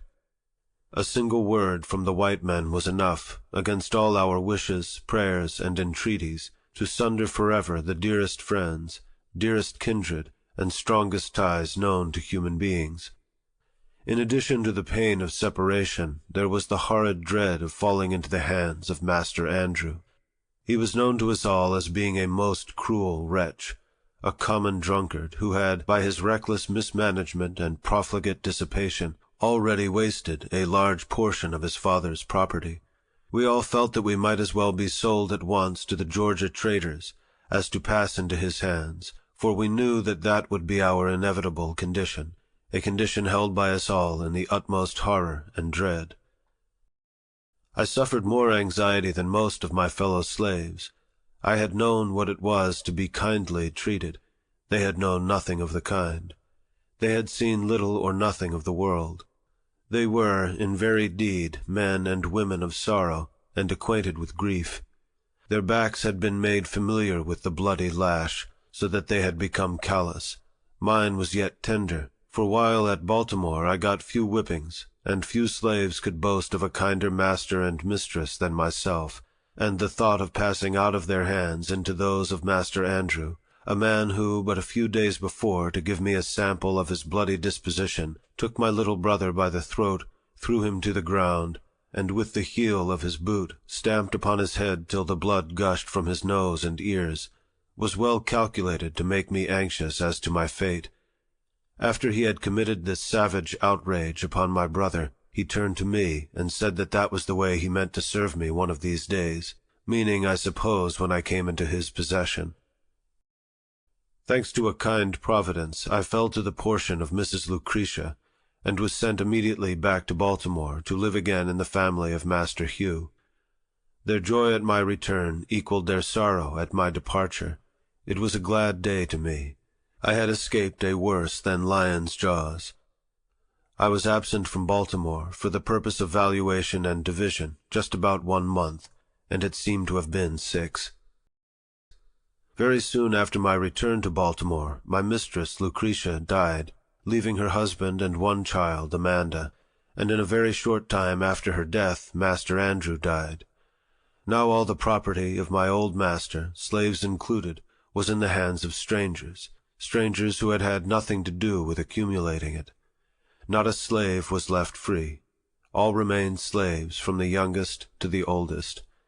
If any one thing in my experience, more than another, served to deepen my conviction of the infernal character of slavery, and to fill me with unutterable loathing of slaveholders, it was their base ingratitude to my poor old grandmother. She had served my old master faithfully from youth to old age. She had been the source of all his wealth. She had peopled his plantation with slaves. She had become a great-grandmother in his service. She had rocked him in infancy, attended him in childhood, served him through life, and at his death wiped from his icy brow the cold death-sweat, and closed his eyes forever. She was nevertheless left a slave for life, a slave in the hands of strangers. And in their hands she saw her children, her grandchildren, and her great-grandchildren divided like so many sheep, without being gratified with the small privilege of a single word as to their or her own destiny. And to cap the climax of their base ingratitude and fiendish barbarity, my grandmother, who was now very old, having outlived my old master and all his children, having seen the beginning and end of all of them, and her present owners finding she was of but little value, her frame already racked with the pains of old age, and complete helplessness fast stealing over her once active limbs, they took her to the woods, built her a little hut, put up a little mud chimney, and then made her welcome to the privilege of supporting herself there in perfect loneliness, thus virtually turning her out to die. If my poor old grandmother now lives, she lives to suffer in utter loneliness. She lives to remember and mourn over the loss of children, the loss of grandchildren, and the loss of great-grandchildren.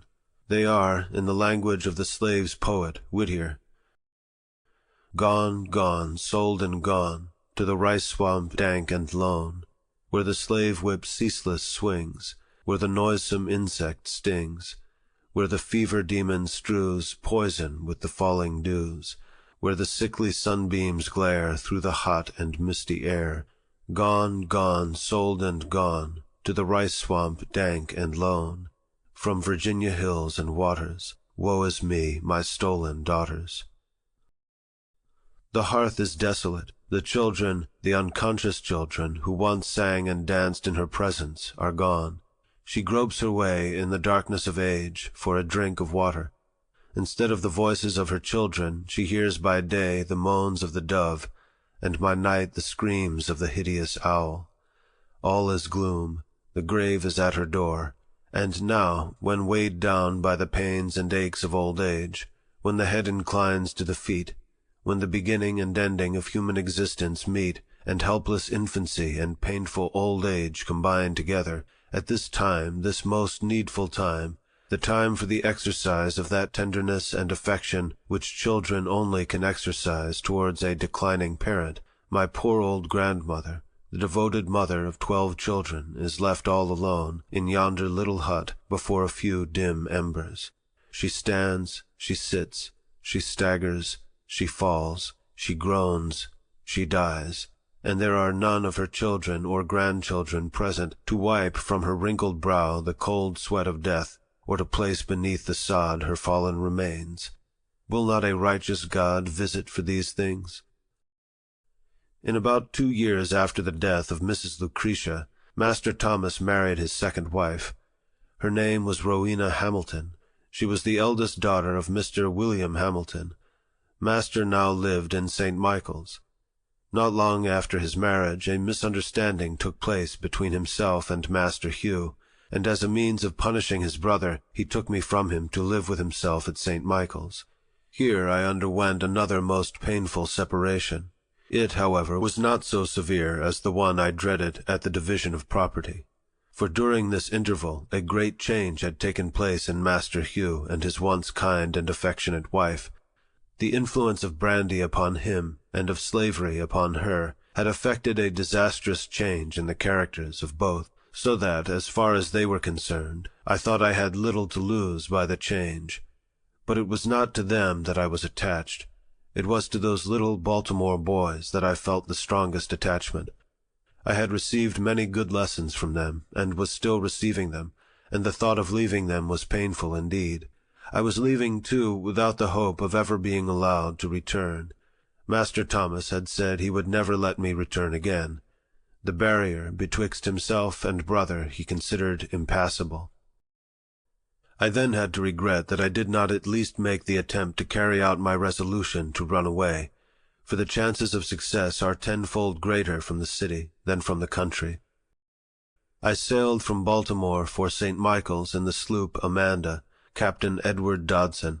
On my passage I paid particular attention to the direction which the steamboats took to go to Philadelphia. I found, instead of going down on reaching North Point, they went up the bay in a northeasterly direction. I deemed this knowledge of the utmost importance. My determination to run away was again revived. I resolved to wait only so long as the offering of a favorable opportunity. When that came, I was determined to be off. Chapter 9. I have now reached a period of my life when I can give dates. I left Baltimore and went to live with Master Thomas Auld at St. Michael's in March, 1832. It was now more than 7 years since I lived with him in the family of my old master on Colonel Lloyd's plantation. We, of course, were now almost entire strangers to each other. He was to me a new master, and I to him a new slave. I was ignorant of his temper and disposition. He was equally so of mine. A very short time, however, brought us into full acquaintance with each other. I was made acquainted with his wife not less than with himself. They were well matched, being equally mean and cruel. I was now, for the first time during a space of more than 7 years, made to feel the painful gnawings of hunger, a something which I had not experienced before since I left Colonel Lloyd's plantation. It went hard enough with me then, when I could look back to no period at which I had enjoyed a sufficiency. It was tenfold harder after living in Master Hugh's family, where I always had enough to eat, and of that which was good. I have said Master Thomas was a mean man. He was so. Not to give a slave enough to eat is regarded as the most aggravated development of meanness, even among slaveholders. The rule is, no matter how coarse the food, only let there be enough of it. This is the theory, and in the part of Maryland from which I came it is the general practice, though there are many exceptions. Master Thomas gave us enough of neither coarse nor fine food. There were 4 slaves of us in the kitchen, my sister Eliza, my aunt Priscilla, Henny, and myself, and we were allowed less than a half of a bushel of cornmeal per week, and very little else, either in the shape of meat or vegetables. It was not enough for us to subsist upon. We were therefore reduced to the wretched necessity of living at the expense of our neighbors.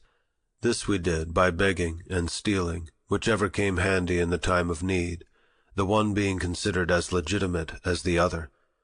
A great many times have we poor creatures been nearly perishing with hunger, when food in abundance lay mouldering in the safe and smokehouse, and our pious mistress was aware of the fact. And yet that mistress and her husband would kneel every morning and pray that God would bless them in basket and store. Bad as all slaveholders are, we seldom meet one destitute of every element of character commanding respect. My master was one of this rare sort. I do not know of one single noble act ever performed by him. The leading trait in his character was meanness, and if there were any other element in his nature, it was made subject to this. He was mean, and, like most other mean men, he lacked the ability to conceal his meanness. Captain Auld was not born a slaveholder. He had been a poor man, master only of a bay craft. He came into possession of all his slaves by marriage, and of all men, adopted slaveholders are the worst. He was cruel, but cowardly. He commanded without firmness. In the enforcement of his rules he was at times rigid, and at times lax. At times he spoke to his slaves with the firmness of Napoleon, and the fury of a demon. At other times he might well be mistaken for an inquirer who had lost his way. He did nothing of himself. He might have passed for a lion but for his ears. In all things noble which he attempted, his own meanness shone most conspicuous. His airs, words, and actions were the airs, words, and actions of born slaveholders, and, being assumed, were awkward enough. He was not even a good imitator. He possessed all the disposition to deceive, but wanted the power. Having no resources within himself, he was compelled to be the copyist of many, and being such, he was forever the victim of inconsistency, and of consequence he was an object of contempt, and was held as such even by his slaves. The luxury of having slaves of his own to wait upon him was something new and unprepared for. He was a slaveholder without the ability to hold slaves. He found himself incapable of managing his slaves, either by force, fear, or fraud. We seldom called him master. We generally called him Captain Auld, and were hardly disposed to title him at all. I doubt not that our conduct had much to do with making him appear awkward, and of consequence fretful. Our want of reverence for him must have perplexed him greatly. He wished to have us call him master, but lacked the firmness necessary to command us to do so. His wife used to insist upon our calling him so, but to no purpose. In August 1832, my master attended a Methodist camp meeting held in the Bayside, Talbot County, and there experienced religion. I indulged a faint hope that his conversion would lead him to emancipate his slaves, and that, if he did not do this, it would, at any rate, make him more kind and humane. I was disappointed in both these respects. It neither made him to be humane to his slaves, nor to emancipate them. If it had any effect on his character, it made him more cruel and hateful in all his ways. For I believe him to have been a much worse man after his conversion than before. Prior to his conversion, he relied upon his own depravity to shield and sustain him in his savage barbarity, but after his conversion he found religious sanction and support for his slaveholding cruelty. He made the greatest pretensions to piety. His house was the house of prayer. He prayed morning, noon, and night. He very soon distinguished himself among his brethren, and was soon made a class leader and exhorter. His activity in revivals was great, and he proved himself an instrument in the hands of the church in converting many souls. His house was the preacher's home. They used to take great pleasure in coming there to put up, for while he starved us, he stuffed them. We have had 3 or 4 preachers there at a time. The names of those who used to come most frequently while I lived there were Mr. Storks, Mr. Ewery, Mr. Humphrey, and Mr. Hickey. I have also seen Mr. George Cookman at our house. We slaves loved Mr. Cookman. We believed him to be a good man. We thought him instrumental in getting Mr. Samuel Harrison, a very rich slaveholder, to emancipate his slaves, and by some means got the impression that he was laboring to effect the emancipation of all the slaves. When he was at our house, we were sure to be called in to prayers. When the others were there, we were sometimes called in, and sometimes not. Mr. Cookman took more notice of us than either of the other ministers. He could not come among us without betraying his sympathy for us, and, stupid as we were, we had the sagacity to see it. While I lived with my master in St. Michael's, there was a white young man, a Mr. Wilson, who proposed to keep a Sabbath school for the instruction of such slaves as might be disposed to learn to read the New Testament. We met but 3 times, when Mr. West and Mr. Fairbanks, both class leaders, with many others, came upon us with sticks and other missiles, drove us off, and forbade us to meet again.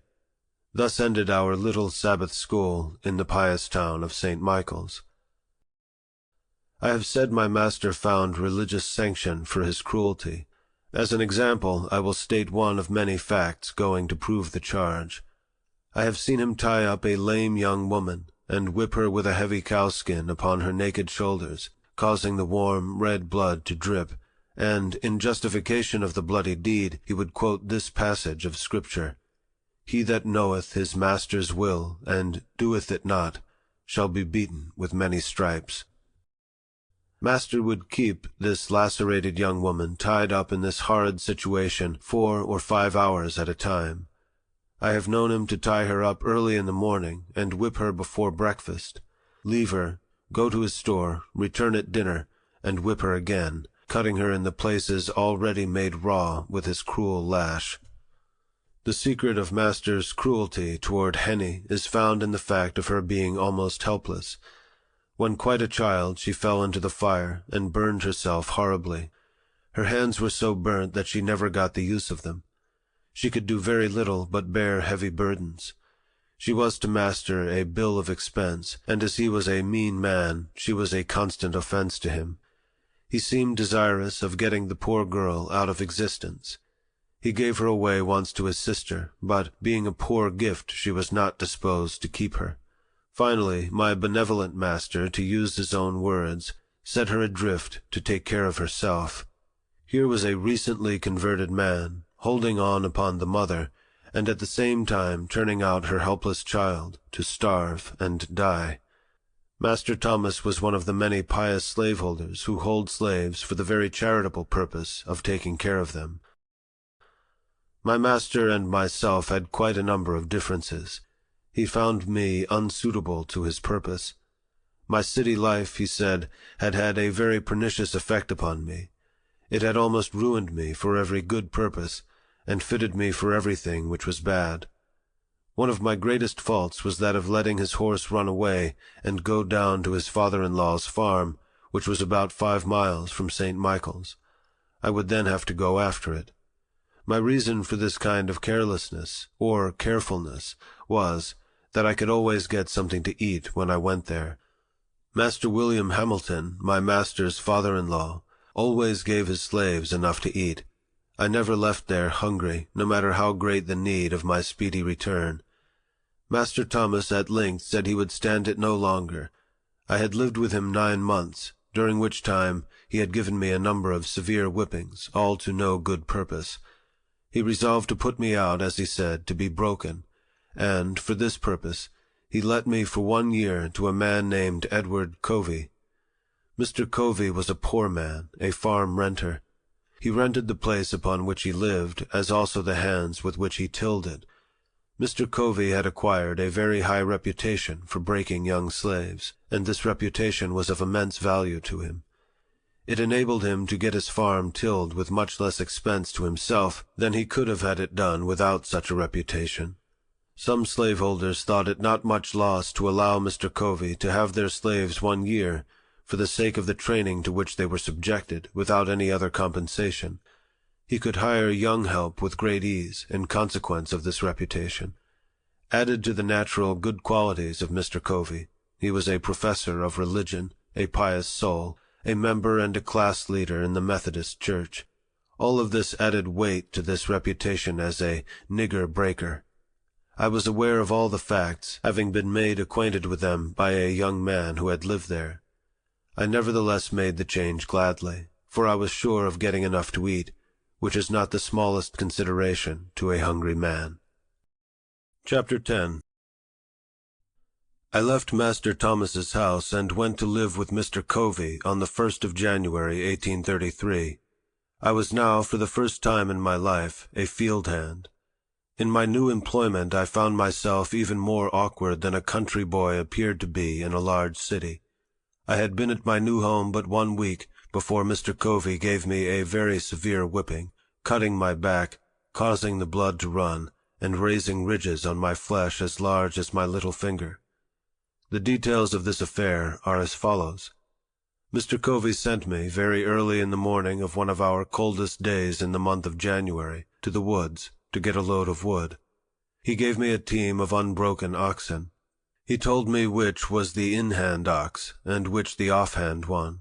He then tied the end of a large rope around the horns of the in-hand ox, and gave me the other end of it, and told me, if the oxen started to run, that I must hold on upon the rope. I had never driven oxen before, and of course I was very awkward. I, however, succeeded in getting to the edge of the woods with little difficulty, but I had got a very few rods into the woods when the oxen took fright and started full tilt, carrying the cart against trees and over stumps in the most frightful manner. I expected every moment that my brains would be dashed out against the trees. After running thus for a considerable distance, they finally upset the cart, dashing it with great force against a tree, and threw themselves into a dense thicket. How I escaped death, I do not know. There I was, entirely alone, in a thick wood, in a place new to me. My cart was upset and shattered. My oxen were entangled among the young trees, and there was none to help me. After a long spell of effort, I succeeded in getting my cart righted, my oxen disentangled, and again yoked to the cart. I now proceeded with my team to the place where I had the day before been chopping wood, and loaded my cart pretty heavily, thinking in this way to tame my oxen. I then proceeded on my way home. I had now consumed 1/2 of the day. I got out of the woods safely, and now felt out of danger. I stopped my oxen to open the woods gate, and just as I did so, before I could get hold of my ox rope, the oxen again started, rushed through the gate, catching it between the wheel and the body of the cart, tearing it to pieces, and coming within a few inches of crushing me against the gate-post. Thus, twice, in one short day, I escaped death by the merest chance. On my return I told Mr. Covey what had happened, and how it happened. He ordered me to return to the woods again immediately. I did so, and he followed on after me. Just as I got into the woods, he came up and told me to stop my cart, and that he would teach me how to trifle away my time and break gates. He then went to a large gum tree, and with his axe cut 3 large switches, and, after trimming them up neatly with his pocket-knife, he ordered me to take off my clothes.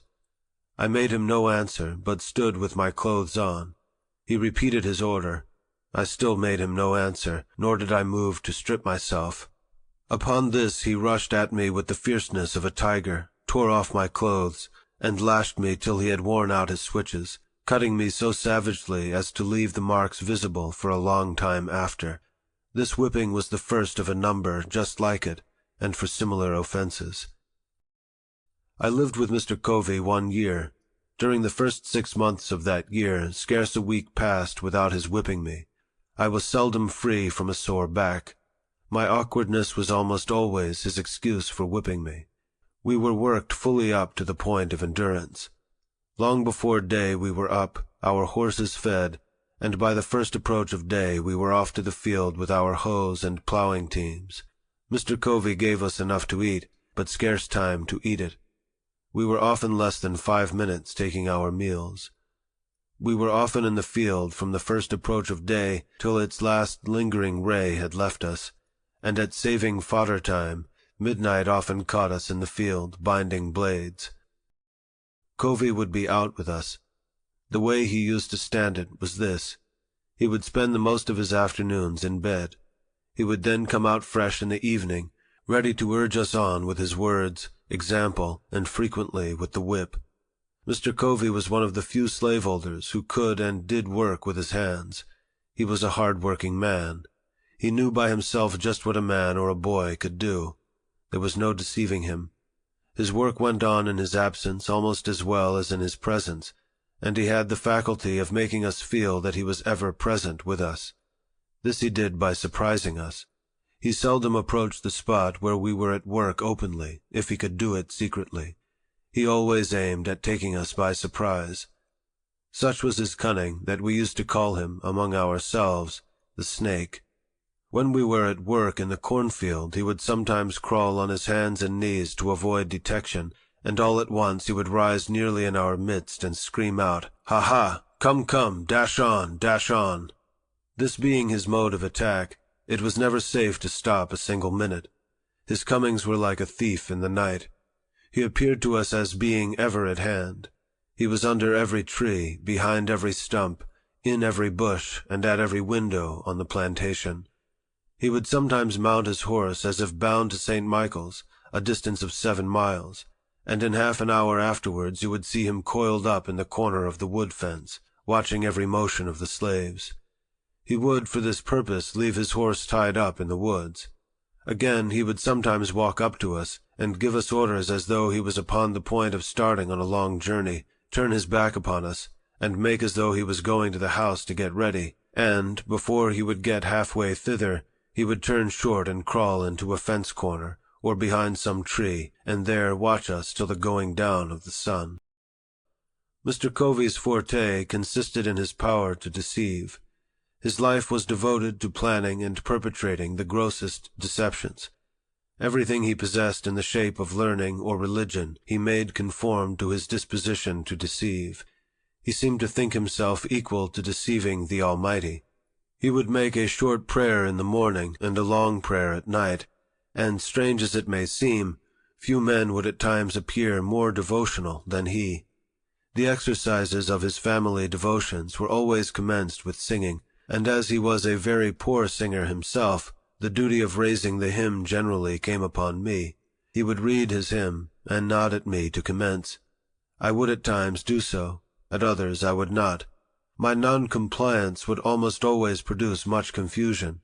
To show himself independent of me, he would start and stagger through his hymn in the most discordant manner. In this state of mind he prayed with more than ordinary spirit. Poor man, such was his disposition and success at deceiving, I do verily believe that he sometimes deceived himself into the solemn belief that he was a sincere worshipper of the Most High God, and this, too, at a time when he may be said to have been guilty of compelling his woman-slave to commit the sin of adultery. The facts in the case are these. Mr. Covey was a poor man. He was just commencing in life. He was only able to buy one slave, and, shocking as is the fact, he bought her, as he said, for a breeder. This woman was named Caroline. Mr. Covey bought her from Mr. Thomas Lowe, about 6 miles from St. Michael's. She was a large, able-bodied woman, about 20 years old. She had already given birth to one child, which proved her to be just what he wanted.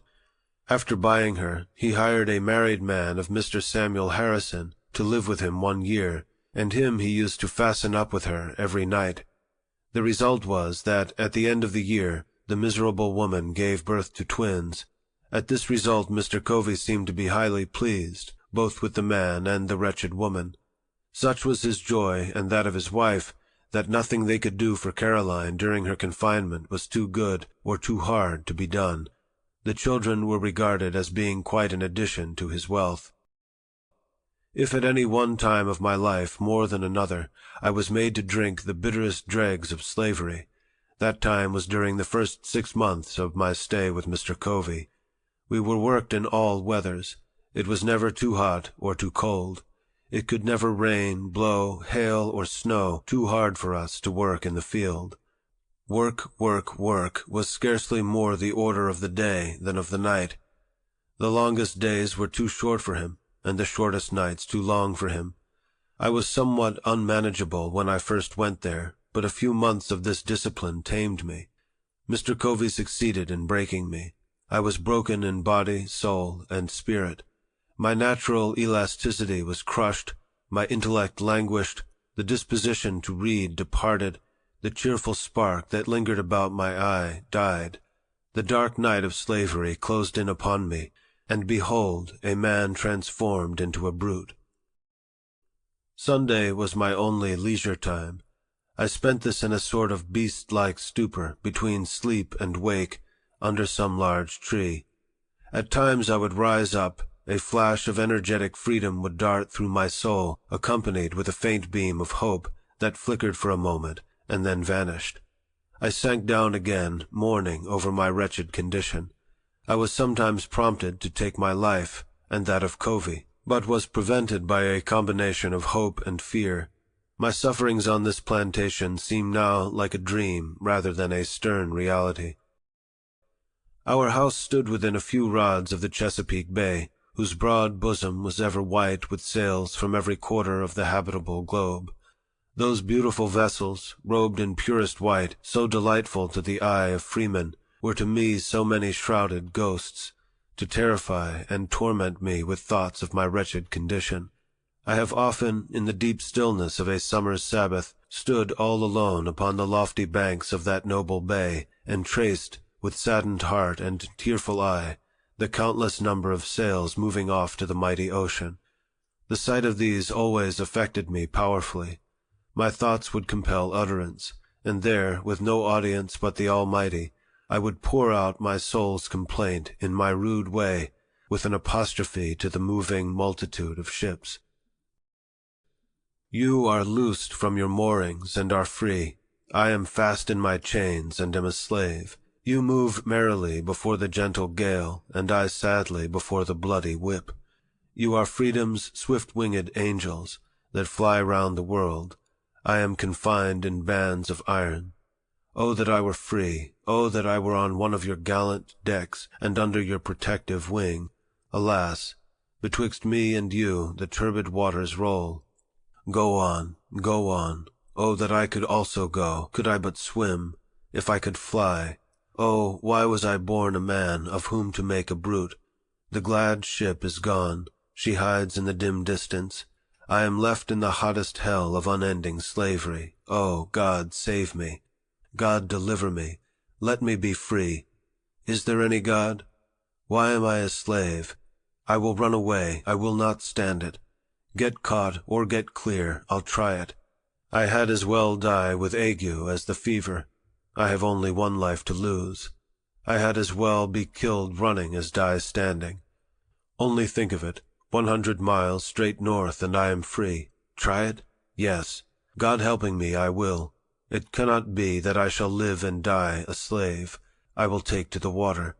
This very bay shall yet bear me into freedom. The steamboat steered in a northeast course from North Point. I will do the same, and when I get to the head of the bay, I will turn my canoe adrift and walk straight through Delaware into Pennsylvania. When I get there, I shall not be required to have a pass. I can travel without being disturbed. Let but the first opportunity offer, and, come what will, I am off. Meanwhile, I will try to bear up under the yoke. I am not the only slave in the world. Why should I fret? I can bear as much as any of them. Besides, I am but a boy, and all boys are bound to someone. It may be that my misery in slavery will only increase my happiness when I get free. There is a better day coming. Thus I used to think, and thus I used to speak to myself, goaded almost to madness at one moment, and at the next reconciling myself to my wretched lot. I have already intimated that my condition was much worse during the first 6 months of my stay at Mr. Covey's than in the last 6. The circumstances leading to the change in Mr. Covey's course toward me form an epoch in my humble history. You have seen how a man was made a slave. You shall see how a slave was made a man. On one of the hottest days of the month of August, 1833, Bill Smith, William Hughes, a slave named Eli, and myself were engaged in fanning wheat. Hughes was clearing the fanned wheat from before the fan, Eli was turning, Smith was feeding, and I was carrying wheat to the fan. The work was simple, requiring strength rather than intellect. Yet, to one entirely unused to such work, it came very hard. About 3 o'clock of that day, I broke down. My strength failed me. I was seized with a violent aching of the head, attended with extreme dizziness. I trembled in every limb. Finding what was coming, I nerved myself up, feeling it would never do to stop work. I stood as long as I could stagger to the hopper with grain.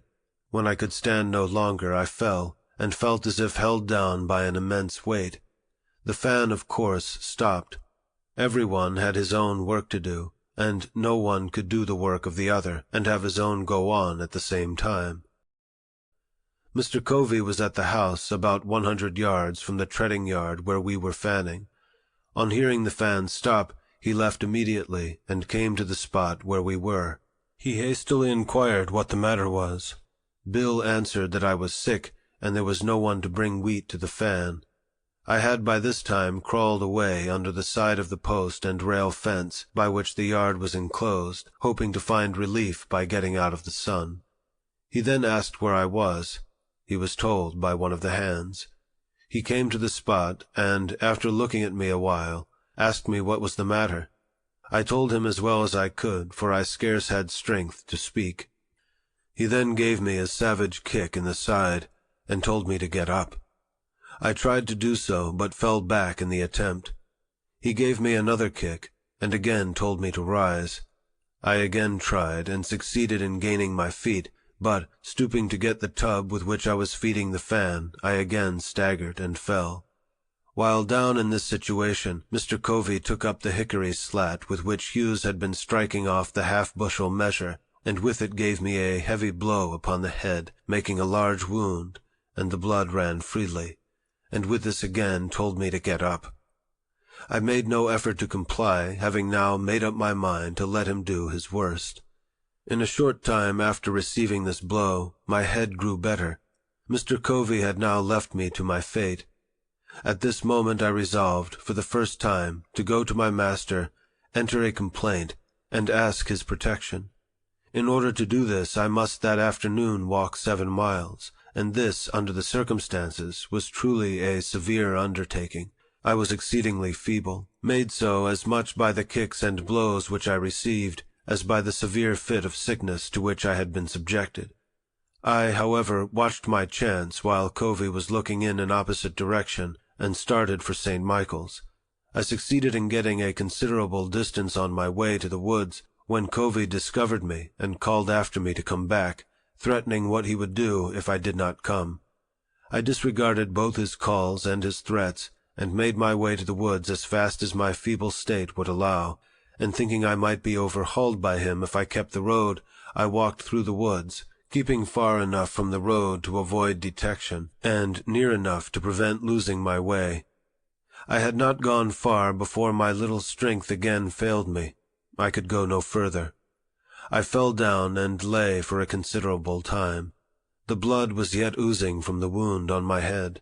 For a time I thought I should bleed to death, and think now that I should have done so, but that the blood so matted my hair as to stop the wound. After lying there about 3/4 of an hour, I nerved myself up again, and started on my way, through bogs and briars, barefooted and bareheaded, tearing my feet sometimes at nearly every step, and after a journey of about 7 miles, occupying some 5 hours to perform it, I arrived at master's store. I then presented an appearance enough to affect any but a heart of iron. From the crown of my head to my feet I was covered with blood. My hair was all clotted with dust and blood. My shirt was stiff with blood. I suppose I looked like a man who had escaped a den of wild beasts, and barely escaped them. In this state I appeared before my master, humbly entreating him to interpose his authority for my protection. I told him all the circumstances as well as I could, and it seemed, as I spoke, at times to affect him. He would then walk the floor and seek to justify Covey by saying he expected I deserved it. He asked me what I wanted. I told him to let me get a new home, that as sure as I lived with Mr. Covey again, I should live with but to die with him, that Covey would surely kill me. He was in a fair way for it. Master Thomas ridiculed the idea that there was any danger of Mr. Covey's killing me, and said that he knew Mr. Covey, that he was a good man, and that he could not think of taking me from him, that, should he do so, he would lose the whole year's wages, that I belonged to Mr. Covey for 1 year, and that I must go back to him, come what might, and that I must not trouble him with any more stories, or that he would himself get hold of me. After threatening me thus, he gave me a very large dose of salts, telling me that I might remain in St. Michael's that night, it being quite late, but that I must be off back to Mr. Covey's early in the morning, and that if I did not, he would get hold of me, which meant that he would whip me. I remained all night, and according to his orders, I started off to Covey's in the morning, Saturday morning, wearied in body and broken in spirit. I got no supper that night or breakfast that morning. I reached Covey's about 9 o'clock, and just as I was getting over the fence that divided Mrs. Kemp's fields from ours, outran Covey with his cowskin to give me another whipping. Before he could reach me, I succeeded in getting to the cornfield, and as the corn was very high, it afforded me the means of hiding. He seemed very angry and searched for me a long time. My behavior was altogether unaccountable. He finally gave up the chase, thinking, I suppose, that I must come home for something to eat. He would give himself no further trouble in looking for me. I spent that day mostly in the woods, having the alternative before me to go home and be whipped to death, or stay in the woods and be starved to death. That night I fell in with Sandy Jenkins, a slave with whom I was somewhat acquainted. Sandy had a free wife who lived about 4 miles from Mr. Covey's, and it being Saturday, he was on his way to see her. I told him my circumstances, and he very kindly invited me to go home with him. I went home with him and talked this whole matter over, and got his advice as to what course it was best for me to pursue.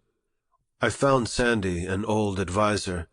He told me with great solemnity I must go back to Covey, but that before I went, I must go with him into another part of the woods, where there was a certain root, which, if I would take some of it with me, carrying it always on my right side, would render it impossible for Mr. Covey or any other white man to whip me.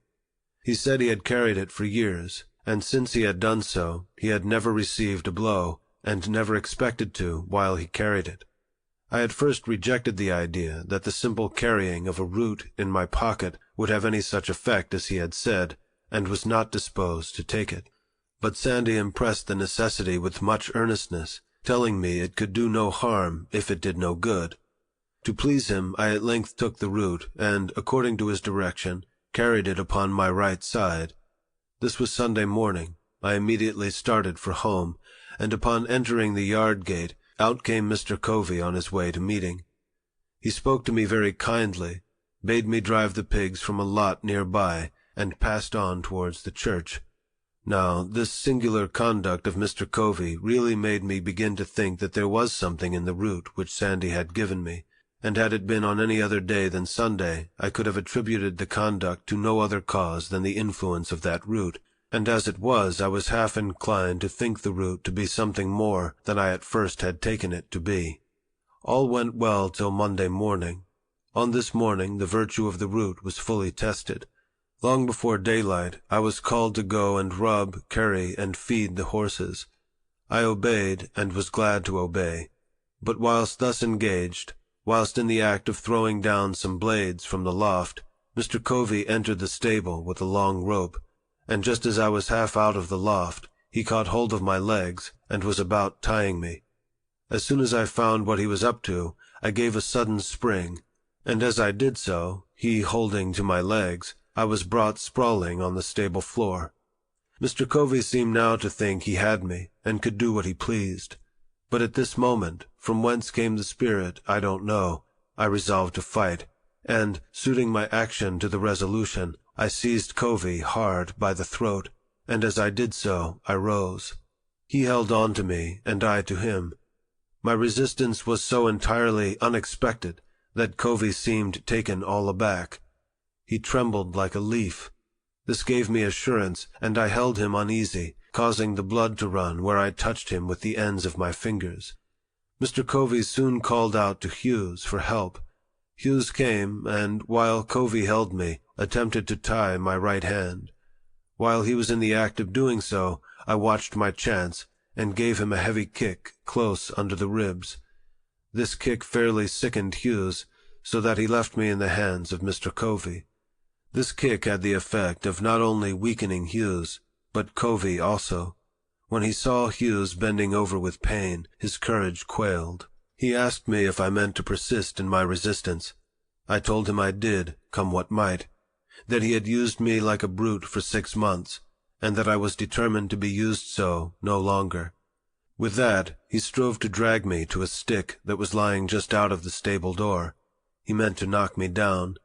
But just as he was leaning over to get the stick, I seized him with both hands by his collar, and brought him by a sudden snatch to the ground.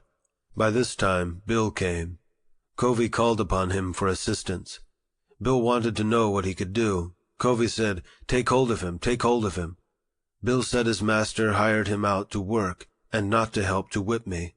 So he left Covey and myself to fight our own battle out. We were at it for nearly 2 hours. Covey at length let me go, puffing and blowing at a great rate, saying that if I had not resisted, he would not have whipped me half so much. The truth was that he had not whipped me at all. I considered him as getting entirely the worst end of the bargain, for he had drawn no blood from me, but I had from him. The whole 6 months afterwards that I spent with Mr. Covey, he never laid the weight of his finger upon me in anger. He would occasionally say he didn't want to get hold of me again. No, thought I, you need not, for you will come off worse than you did before. This battle with Mr. Covey was the turning point in my career as a slave. It rekindled the few expiring embers of freedom and revived within me a sense of my own manhood. It recalled the departed self-confidence and inspired me again with a determination to be free. The gratification afforded by the triumph was a full compensation for whatever else might follow, even death itself. He only can understand the deep satisfaction which I experienced who has himself repelled by force the bloody arm of slavery. I felt as I never felt before. It was a glorious resurrection from the tomb of slavery to the heaven of freedom. My long-crushed spirit rose, cowardice departed, bold defiance took its place, and I now resolved that, however long I might remain a slave in form, the day had passed forever when I could be a slave in fact. I did not hesitate to let it be known of me that the white man who expected to succeed in whipping must also succeed in killing me. From this time I was never again what might be called fairly whipped, though I remained a slave 4 years afterwards. I had several fights, but was never whipped. It was for a long time a matter of surprise to me why Mr. Covey did not immediately have me taken by the constable to the whipping post, and there regularly whipped for the crime of raising my hand against a white man in defense of myself, and the only explanation I can now think of does not entirely satisfy me. But such as it is, I will give it. Mr. Covey enjoyed the most unbounded reputation for being a first-rate overseer and Negro breaker. It was of considerable importance to him. That reputation was at stake, and had he sent me, a boy about 16 years old, to the public whipping post, his reputation would have been lost. So, to save his reputation, he suffered me to go unpunished. My term of actual service to Mr. Edward Covey ended on Christmas Day, 1833. The days between Christmas and New Year's Day are allowed as holidays, and, accordingly, we were not required to perform any labor more than to feed and take care of the stock. This time we regarded as our own by the grace of our masters, and we therefore used or abused it nearly as we pleased. Those of us who had families at a distance were generally allowed to spend the whole 6 days in their society. This time, however, was spent in various ways. The staid, sober, thinking, and industrious ones of our number would employ themselves in making corn brooms, mats, horse collars, and baskets, and another class of us would spend the time in hunting opossums, hares, and coons. But by far the larger part engaged in such sports and merriments as playing ball, wrestling, running foot races, fiddling, dancing, and drinking whiskey. And this latter mode of spending the time was by far the most agreeable to the feelings of our masters. A slave who would work during the holidays was considered by our masters as scarcely deserving them. He was regarded as one who rejected the favor of his master. It was deemed a disgrace not to get drunk at Christmas, and he was regarded as lazy indeed who had not provided himself with the necessary means during the year to get whiskey enough to last him through Christmas. From what I know of the effect of these holidays upon the slave, I believe them to be among the most effective means in the hands of the slaveholder in keeping down the spirit of insurrection. Were the slaveholders at once to abandon this practice, I have not the slightest doubt it would lead to an immediate insurrection among the slaves. These holidays serve as conductors, or safety valves, to carry off the rebellious spirit of enslaved humanity. But for these, the slave would be forced up to the wildest desperation, and woe betide the slaveholder the day he ventures to remove or hinder the operation of those conductors. I warn him that, in such an event, a spirit will go forth in their midst, more to be dreaded than the most appalling earthquake. The holidays are part and parcel of the gross fraud, wrong, and inhumanity of slavery. They are professedly a custom established by the benevolence of the slaveholders, but I undertake to say it is the result of selfishness, and one of the grossest frauds committed upon the downtrodden slave. They do not give the slaves this time because they would not like to have their work during its continuance, but because they know it would be unsafe to deprive them of it. This will be seen by the fact that the slaveholders like to have their slaves spend those days just in such a manner as to make them as glad of their ending as of their beginning. Their object seems to be to disgust their slaves with freedom by plunging them into the lowest depths of dissipation. For instance, the slaveholders not only like to see the slave drink of his own accord, but will adopt various plans to make him drunk.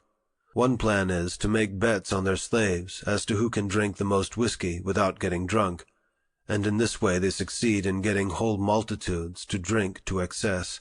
Thus, when the slave asks for virtuous freedom, the cunning slaveholder, knowing his ignorance, cheats him with a dose of vicious dissipation, artfully labeled with the name of liberty. The most of us used to drink it down, and the result was just what might be supposed. Many of us were led to think that there was little to choose between liberty and slavery. We felt, and very properly too, that we had almost as well be slaves to man as to rum. So when the holidays ended, we staggered up from the filth of our wallowing, took a long breath, and marched to the field, feeling upon the whole rather glad to go from what our master had deceived us into a belief was freedom, back to the arms of slavery. I have said that this mode of treatment is a part of the whole system of fraud and inhumanity of slavery. It is so. The mode here adopted to disgust the slave with freedom by allowing him to see only the abuse of it is carried out in other things. For instance, a slave loves molasses. He steals some. His master in many cases goes off to town and buys a large quantity. He returns, takes his whip, and commands the slave to eat the molasses until the poor fellow is made sick at the very mention of it. The same mode is sometimes adopted to make the slaves refrain from asking for more food than their regular allowance. A slave runs through his allowance and applies for more. His master is enraged at him, but, not willing to send him off without food, gives him more than is necessary, and compels him to eat it within a given time. Then if he complains that he cannot eat it, he is said to be satisfied neither full nor fasting, and is whipped for being hard to please. I have an abundance of such illustrations of the same principle, drawn from my own observation, but I think the cases I have cited sufficient. The practice is a very common one.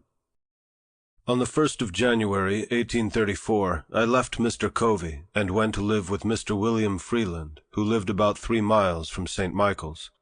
I soon found Mr. Freeland a very different man from Mr. Covey. Though not rich, he was what would be called an educated Southern gentleman.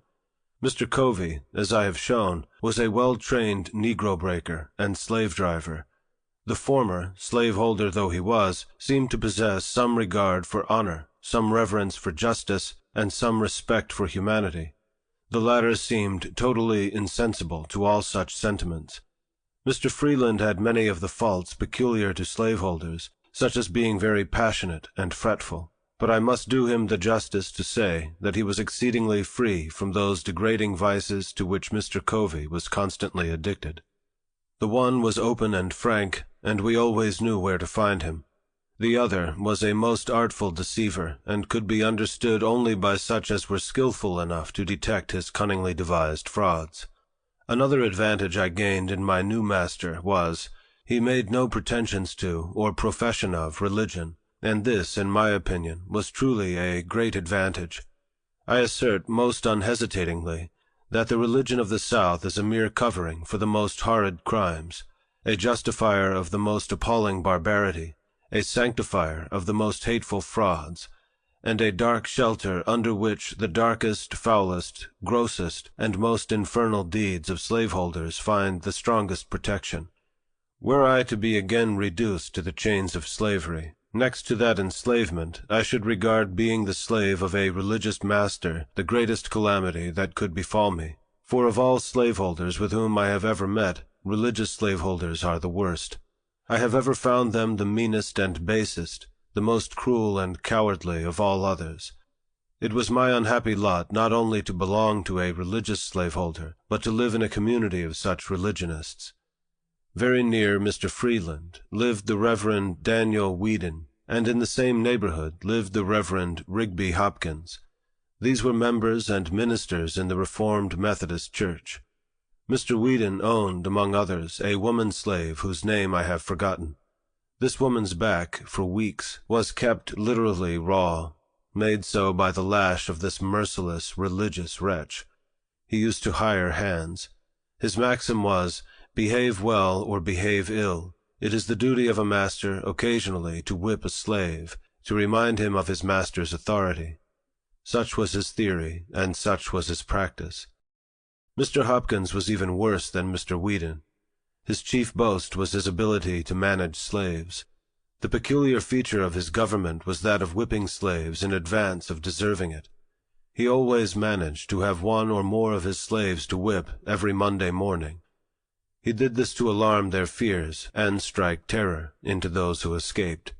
His plan was to whip for the smallest offenses, to prevent the commission of large ones. Mr. Hopkins could always find some excuse for whipping a slave. It would astonish one, unaccustomed to a slaveholding life, to see with what wonderful ease a slaveholder can find things of which to make occasion to whip a slave. A mere look, word, or motion, a mistake, accident, or want of power, are all matters for which a slave may be whipped at any time. Does a slave look dissatisfied? It is said he has the devil in him, and it must be whipped out. Does he speak loudly when spoken to by his master? Then he is getting high-minded, and should be taken down a buttonhole lower. Does he forget to pull off his hat at the approach of a white person? Then he is wanting in reverence, and should be whipped for it. Does he ever venture to vindicate his conduct when censured for it? Then he is guilty of impudence, one of the greatest crimes of which a slave can be guilty. Does he ever venture to suggest a different mode of doing things from that pointed out by his master? He is indeed presumptuous, and getting above himself, and nothing less than a flogging will do for him. Does he, while plowing, break a plow, or, while hoeing, break a hoe? It is owing to his carelessness, and for it a slave must always be whipped. Mr. Hopkins could always find something of this sort to justify the use of the lash, and he seldom failed to embrace such opportunities. There was not a man in the whole country with whom the slaves who had the getting their own home would not prefer to live rather than with this Reverend Mr. Hopkins. And yet there was not a man anywhere round who made higher professions of religion, or was more active in revivals, more attentive to the class, love feast, prayer, and preaching meetings, or more devotional in his family, that prayed earlier, later, louder, and longer than this same Reverend slave-driver, Rigby Hopkins. But to return to Mr. Freeland, and to my experience while in his employment. He, like Mr. Covey, gave us enough to eat, but, unlike Mr. Covey, he also gave us sufficient time to take our meals. He worked us hard, but always between sunrise and sunset. He required a good deal of work to be done, but gave us good tools with which to work. His farm was large, but he employed hands enough to work it, and with ease, compared with many of his neighbors. My treatment while in his employment was heavenly, compared with what I experienced at the hands of Mr. Edward Covey. Mr. Freeland was himself the owner of but 2 slaves. Their names were Henry Harris and John Harris. The rest of his hands he hired. These consisted of myself, Sandy Jenkins, and Handy Caldwell.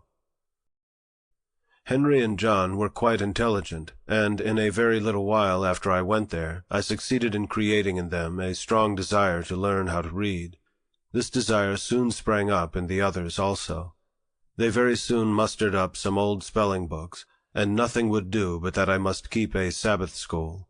I agreed to do so, and accordingly devoted my Sundays to teaching these my loved fellow slaves how to read.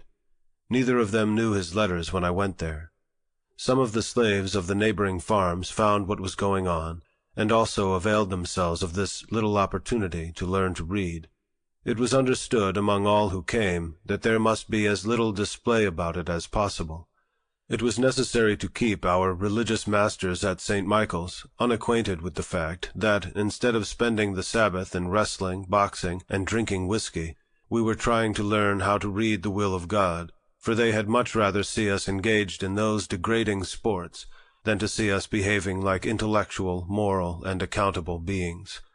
My blood boils as I think of the bloody manner in which Messrs. Wright Fairbanks and Garrison West, both class leaders in connection with many others, rushed in upon us with sticks and stones, and broke up our virtuous little Sabbath school at St. Michael's, all calling themselves Christians, humble followers of the Lord Jesus Christ.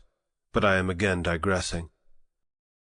I held my Sabbath school at the house of a free colored man, whose name I deem it imprudent to mention, for should it be known it might embarrass him greatly, though the crime of holding the school was committed 10 years ago. I had at one time over 40 scholars, and those of the right sort, ardently desiring to learn. They were of all ages, though mostly men and women. I look back to those Sundays with an amount of pleasure not to be expressed. They were great days to my soul. The work of instructing my dear fellow slaves was the sweetest engagement with which I was ever blessed. We loved each other, and to leave them at the close of the Sabbath was a severe cross indeed. When I think that these precious souls are today shut up in the prison house of slavery, my feelings overcome me, and I am almost ready to ask, does a righteous God govern the universe?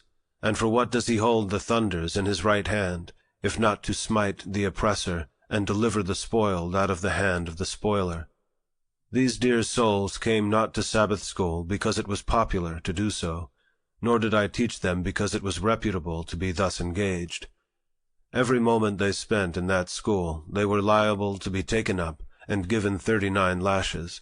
They came because they wished to learn. Their minds had been starved by their cruel masters. They had been shut up in mental darkness. I taught them because it was the delight of my soul to be doing something that looked like bettering the condition of my race. I kept up my school nearly the whole year I lived with Mr. Freeland, and beside my Sabbath school, I devoted 3 evenings in the week during the winter to teaching the slaves at home. And I have the happiness to know that several of those who came to Sabbath school learned how to read, and that one, at least, is now free through my agency. The year passed off smoothly. It seemed only about half as long as the year which preceded it. I went through it without receiving a single blow. I will give Mr. Freeland the credit of being the best master I ever had, till I became my own master. For the ease with which I passed the year, I was, however, somewhat indebted to the society of my fellow slaves. They were noble souls. They not only possessed loving hearts, but brave ones. We were linked and interlinked with each other. I loved them with a love stronger than anything I have experienced since. It is sometimes said that we slaves do not love and confide in each other. In answer to this assertion, I can say I never loved any or confided in any people more than my fellow slaves, and especially those with whom I lived at Mr. Freeland's. I believe we would have died for each other. We never undertook to do anything of any importance without a mutual consultation. We never moved separately. We were one, and as much so by our tempers and dispositions as by the mutual hardships to which we were necessarily subjected by our condition as slaves. At the close of the year 1834, Mr. Freeland again hired me of my master for the year 1835, but by this time I began to want to live upon free land as well as with Freeland, and I was no longer content, therefore, to live with him or any other slaveholder. I began with the commencement of the year to prepare myself for a final struggle which should decide my fate one way or the other. My tendency was upward. I was fast approaching manhood, and year after year had passed, and I was still a slave. These thoughts roused me. I must do something. I therefore resolved that 1835 should not pass without witnessing an attempt, on my part, to secure my liberty. But I was not willing to cherish this determination alone. My fellow slaves were dear to me.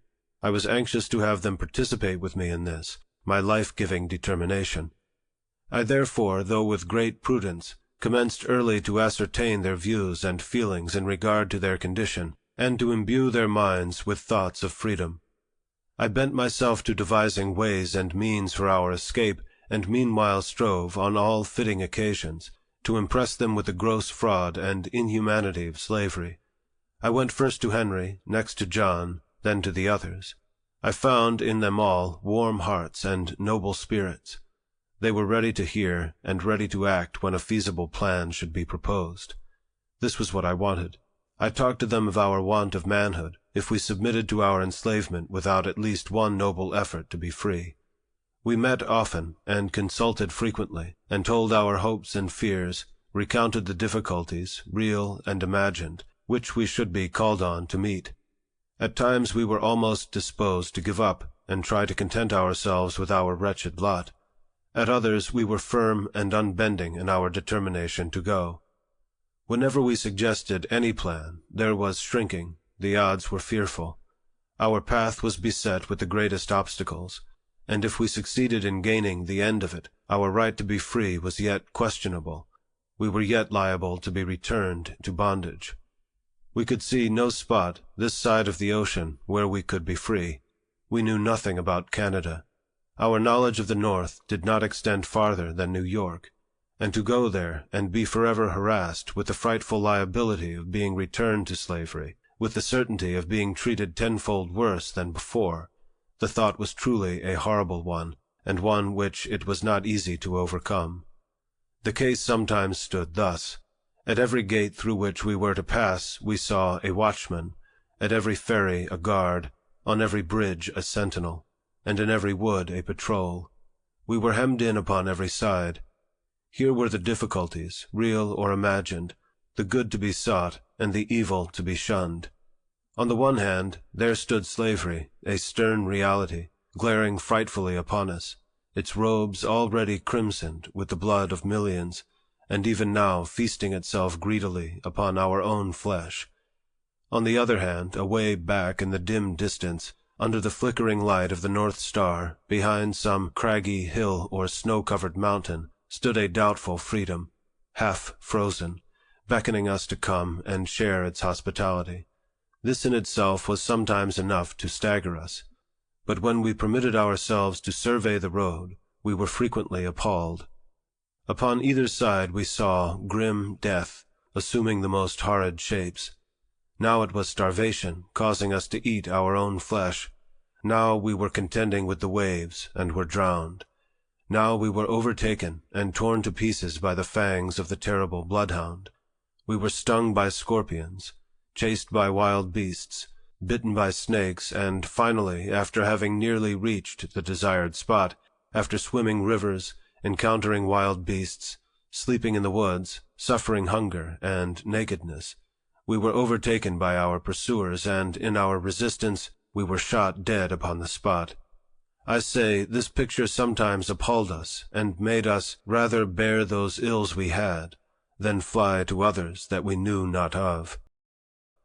In coming to a fixed determination to run away, we did more than Patrick Henry, when he resolved upon liberty or death. With us it was a doubtful liberty at most, and almost certain death if we failed.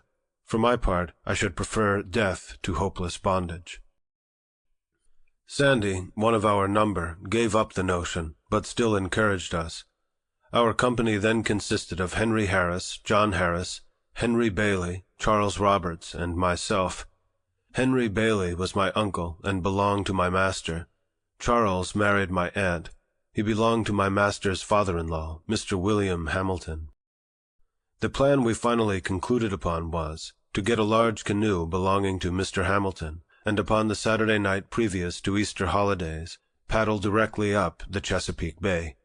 On our arrival at the head of the bay, a distance of 70 or 80 miles from where we lived, it was our purpose to turn our canoe adrift and follow the guidance of the North Star till we got beyond the limits of Maryland. Our reason for taking the water route was that we were less liable to be suspected as runaways. We hoped to be regarded as fishermen, whereas if we should take the land route, we should be subjected to interruptions of almost every kind.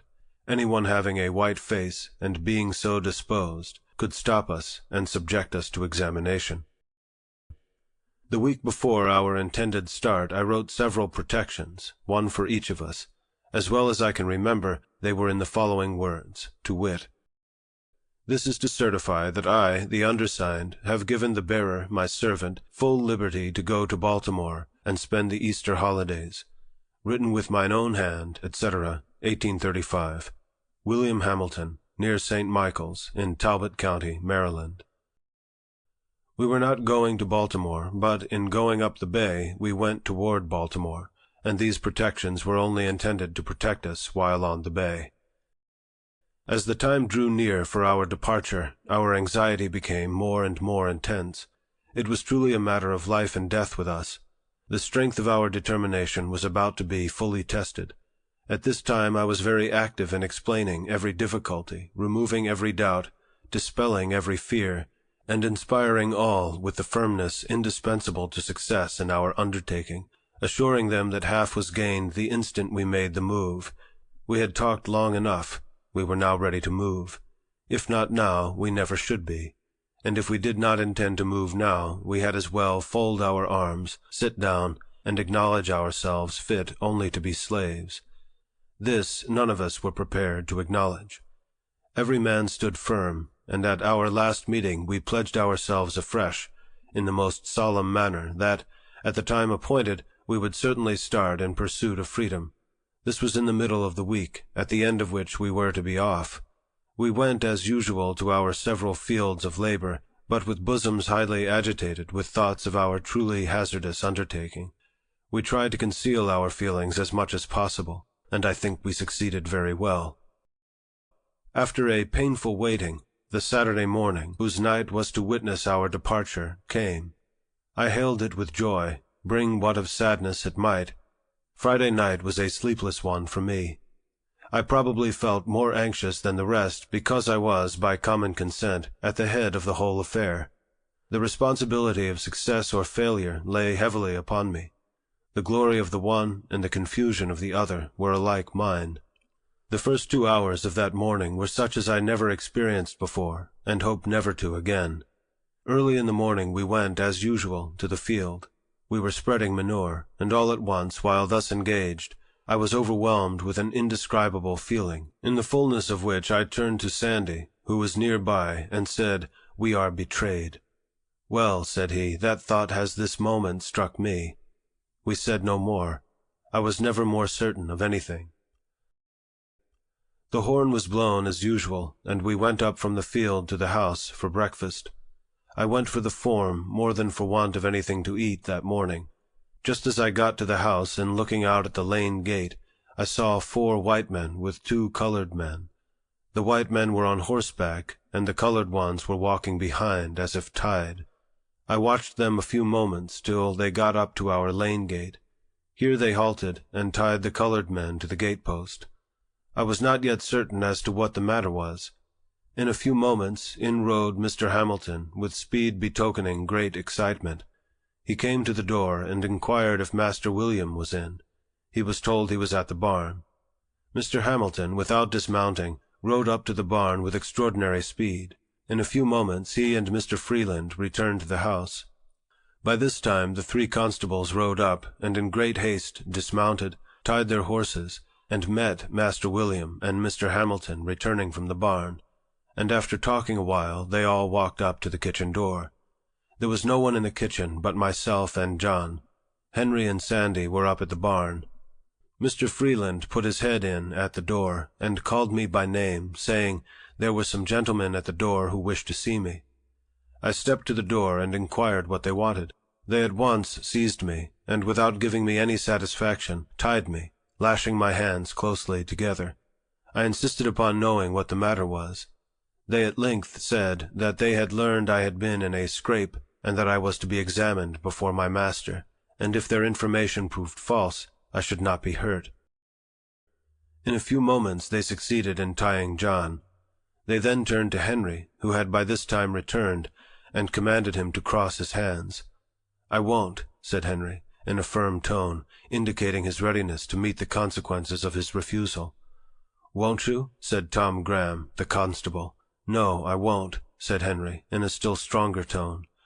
With this, 2 of the constables pulled out their shining pistols and swore, by their Creator, that they would make him cross his hands, or kill him.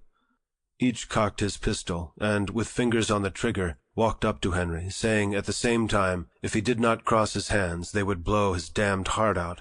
Shoot me, said Henry. "You can't kill me but once." "Shoot, and be damned. I won't be tied." This he said in a tone of loud defiance. and at the same time, with a motion as quick as lightning, he with one single stroke dashed the pistols from the hand of each constable. As he did this, all hands fell upon him, and, after beating him some time, they finally overpowered him and got him tied. During the scuffle, I managed, I know not how, to get my pass out, and, without being discovered, put it into the fire. We were all now tied, and just as we were to leave for Easton jail, Betsy Freeland, mother of William Freeland, came to the door with her hands full of biscuits, and divided them between Henry and John. She then delivered herself of a speech to the following effect. Addressing herself to me, she said, "You devil, you yellow devil, it was you that put it into the heads of Henry and John to run away. But for you, you long-legged mulatto devil, Henry nor John would never have thought of such a thing." I made no reply, and was immediately hurried off towards St. Michael's. Just a moment previous to the scuffle with Henry, Mr. Hamilton suggested the propriety of making a search for the protections which he had understood Frederick had written for himself and the rest. But, just at the moment he was about carrying his proposal into effect, his aid was needed in helping to tie Henry, and the excitement attending the scuffle caused them either to forget, or to deem it unsafe, under the circumstances, to search. So we were not convicted of the intention to run away. When we got about halfway to St. Michael's, while the constables having us in charge were looking ahead, Henry inquired of me what he should do with his pass. I told him to eat it with his biscuit and own nothing, and we passed the word around. Own nothing, and own nothing, said we all. Our confidence in each other was unshaken. We were resolved to succeed or fail together, after the calamity had befallen us, as much as before. We were now prepared for anything. We were to be dragged that morning 15 miles behind horses, and then to be placed in the Easton jail. When we reached St. Michael's, we underwent a sort of examination. We all denied that we ever intended to run away. We did this more to bring out the evidence against us than from any hope of getting clear of being sold, for, as I have said, we were ready for that. The fact was, we cared but little where we went, so we went together. Our greatest concern was about separation. We dreaded that more than anything this side of death. We found the evidence against us to be the testimony of one person. Our master would not tell who it was, but we came to a unanimous decision among ourselves as to who their informant was. We were sent off to the jail at Easton. When we got there, we were delivered up to the sheriff, Mr. Joseph Graham, and by him placed in jail. Henry, John, and myself were placed in one room together, Charles and Henry Bailey in another. Their object in separating us was to hinder concert. We had been in jail scarcely 20 minutes when a swarm of slave traders and agents for slave traders flocked into jail to look at us and to ascertain if we were for sale. Such a set of beings I never saw before. I felt myself surrounded by so many fiends from perdition. A band of pirates never looked more like their father, the devil. They laughed and grinned over us, saying, "Ah, my boys, we have got you, haven't we?" And after taunting us in various ways, they one by one went into an examination of us, with intent to ascertain our value. They would impudently ask us if we would not like to have them for our masters. We would make them no answer, and leave them to find out as best they could. Then they would curse and swear at us, telling us that they would take the devil out of us in a very little while, if we were only in their hands. While in jail, we found ourselves in much more comfortable quarters than we expected when we went there. We did not get much to eat, nor that which was very good, but we had a good clean room, from the windows of which we could see what was going on in the street, which was very much better than though we had been placed in one of the dark, damp cells. Upon the whole, we got along very well, so far as the jail and its keeper were concerned. Immediately after the holidays were over, contrary to all our expectations, Mr. Hamilton and Mr. Freeland came up to Easton, and took Charles, the 2 Henrys, and John out of jail, and carried them home, leaving me alone. I regarded this separation as a final one. It caused me more pain than anything else in the whole transaction. I was ready for anything rather than separation. I suppose that they had consulted together, and had decided that, as I was the whole cause of the intention of the others to run away, it was hard to make the innocent suffer with the guilty, and that they had therefore concluded to take the others home, and sell me, as a warning to the others that remained. It is due to the noble Henry to say, he seemed almost as reluctant at leaving the prison as at leaving home to come to the prison. But we knew we should, in all probability, be separated if we were sold, and since he was in their hands, he concluded to go peaceably home. I was now left to my fate. I was all alone, and within the walls of a stone prison. But a few days before, and I was full of hope. I expected to have been safe in a land of freedom, but now I was covered with gloom, sunk down to the utmost despair. I thought the possibility of freedom was gone. I was kept in this way about 1 week, at the end of which Captain Auld, my master, to my surprise and utter astonishment, came up and took me out, with the intention of sending me, with a gentleman of his acquaintance, into Alabama.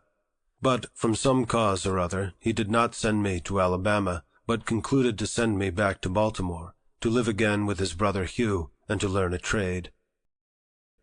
Thus, after an absence of 3 years and 1 month, I was once more permitted to return to my old home at Baltimore.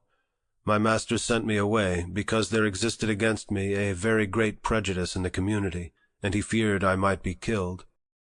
In a few weeks after I went to Baltimore, Master Hugh hired me to Mr. William Gardner, an extensive shipbuilder, on Fell's Point. I was put there to learn how to caulk. It, however, proved a very unfavorable place for the accomplishment of this project. Mr. Gardner was engaged that spring in building 2 large man-of-war brigs, professedly for the Mexican government. The vessels were to be launched in the July of that year, and in failure thereof, Mr. Gardner was to lose a considerable sum, so that when I entered, all was hurry. There was no time to learn anything. Every man had to do that which he knew how to do. In entering the shipyard, my orders from Mr. Gardner were, to do whatever the carpenters commanded me to do. This was placing me at the beck and call of about 75 men. I was to regard all these as masters. Their word was to be my law. My situation was a most trying one. At times I needed a dozen pair of hands. I was called a dozen ways in the space of a single minute. 3 or 4 voices would strike my ear at the same moment. It was, "Fred, come help me to cant this timber here. Fred, come carry this timber yonder. Fred, bring that roller here. Fred, go get a fresh can of water.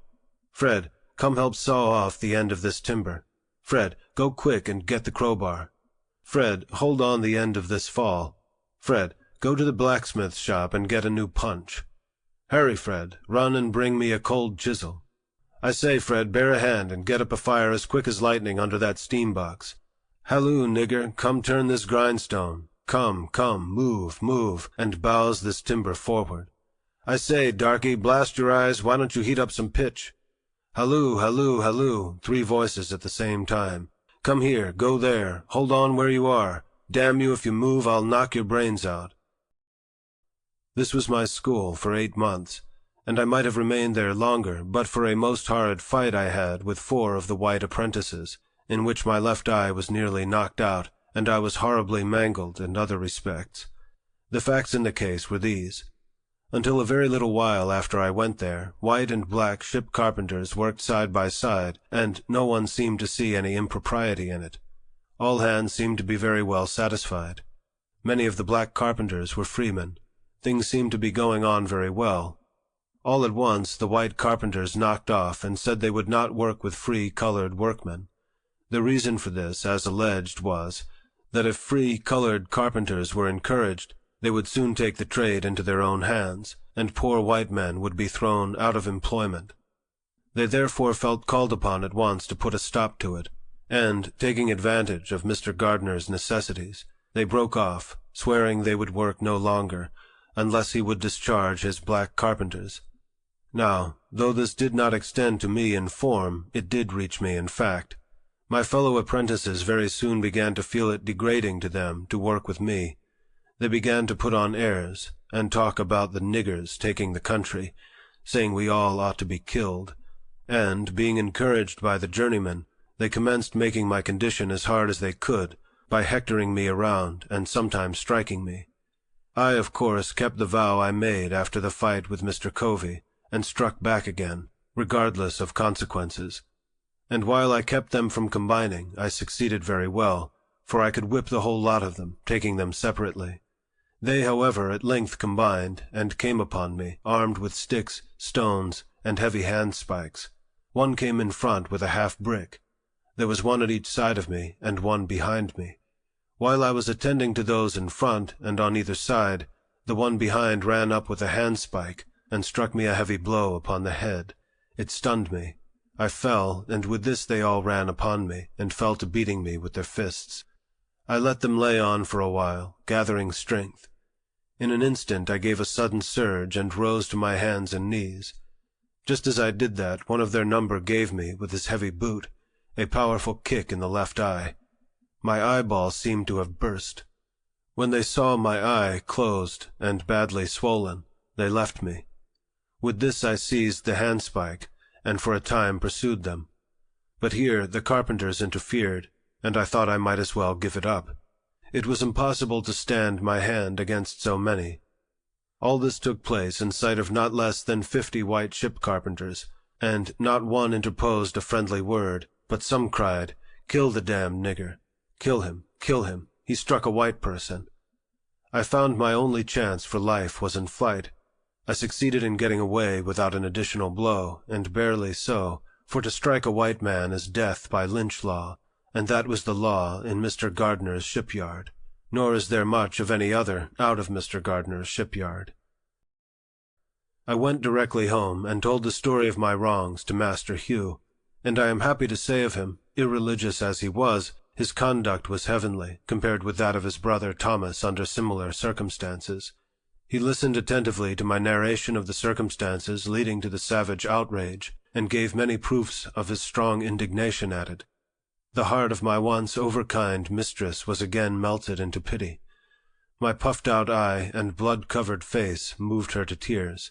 She took a chair by me, washed the blood from my face, and, with a mother's tenderness, bound up my head, covering the wounded eye with a lean piece of fresh beef.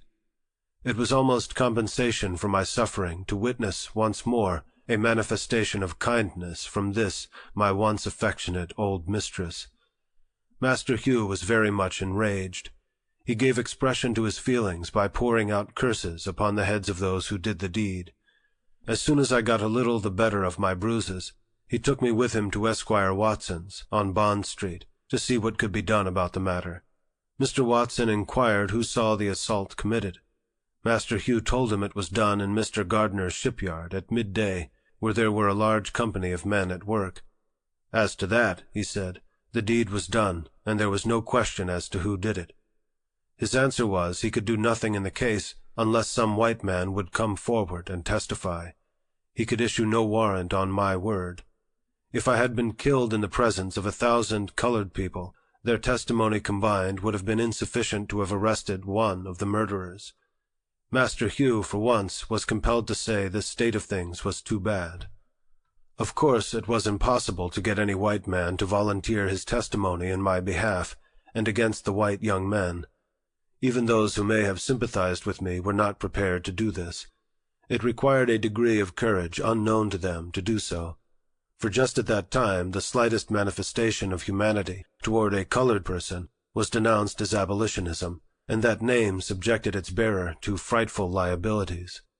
The watchwords of the bloody-minded in that region and in those days were, "Damn the abolitionists," and "Damn the niggers." There was nothing done, and probably nothing would have been done if I had been killed. Such was, and such remains, the state of things in the Christian city of Baltimore. Master Hugh, finding he could get no redress, refused to let me go back again to Mr. Gardner. He kept me himself, and his wife dressed my wound till I was again restored to health. He then took me into the shipyard of which he was foreman, in the employment of Mr. Walter Price. There I was immediately set to caulking, and very soon learned the art of using my mallet and irons. In the course of 1 year from the time I left Mr. Gardner's, I was able to command the highest wages given to the most experienced caulkers. I was now of some importance to my master. I was bringing him from $6 to $7 per week. I sometimes brought him $9 per week. My wages were $1.50 a day. After learning how to caulk, I sought my own employment, made my own contracts, and collected the money which I earned. My pathway became much more smooth than before. My condition was now much more comfortable. When I could get no caulking to do, I did nothing. During these leisure times, those old notions about freedom would steal over me again. When in Mr. Gardner's employment, I was kept in such a perpetual whirl of excitement, I could think of nothing, scarcely, but my life, and in thinking of my life, I almost forgot my liberty. I have observed this in my experience of slavery, that whenever my condition was improved, instead of its increasing my contentment, it only increased my desire to be free, and set me to thinking of plans to gain my freedom. I have found that, to make a contented slave, it is necessary to make a thoughtless one. It is necessary to darken his moral and mental vision, and as far as possible, to annihilate the power of reason. He must be able to detect no inconsistencies in slavery. He must be made to feel that slavery is right, and he can be brought to that only when he ceases to be a man. I was now getting, as I have said, $1.50 per day. I contracted for it. I earned it. It was paid to me. It was rightfully my own. Yet, upon each returning Saturday night, I was compelled to deliver every cent of that money to Master Hugh. And why? Not because he earned it, not because he had any hand in earning it, not because I owed it to him, nor because he possessed the slightest shadow of a right to it, but solely because he had the power to compel me to give it up. The right of the grim-visaged pirate upon the high seas is exactly the same. Chapter 11.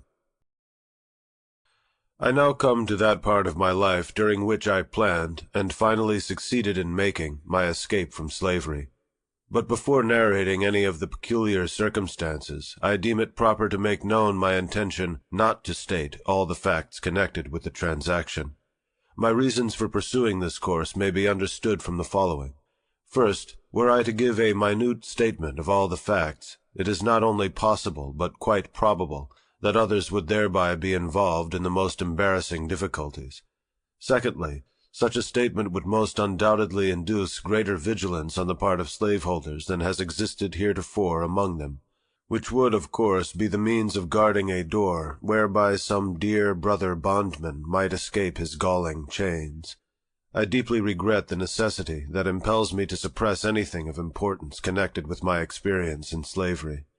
It would afford me great pleasure indeed, as well as materially add to the interest of my narrative, were I at liberty to gratify a curiosity, which I know exists in the minds of many, by an accurate statement of all the facts pertaining to my most fortunate escape. But I must deprive myself of this pleasure, and the curious of the gratification which such a statement would afford. I would allow myself to suffer under the greatest imputations which evil-minded men might suggest, rather than exculpate myself and thereby run the hazard of closing the slightest avenue by which a brother slave might clear himself of the chains and fetters of slavery. I have never approved of the very public manner in which some of our Western friends have conducted what they call the Underground Railroad, but which I think by their open declarations has been made most emphatically the Upper Ground Railroad.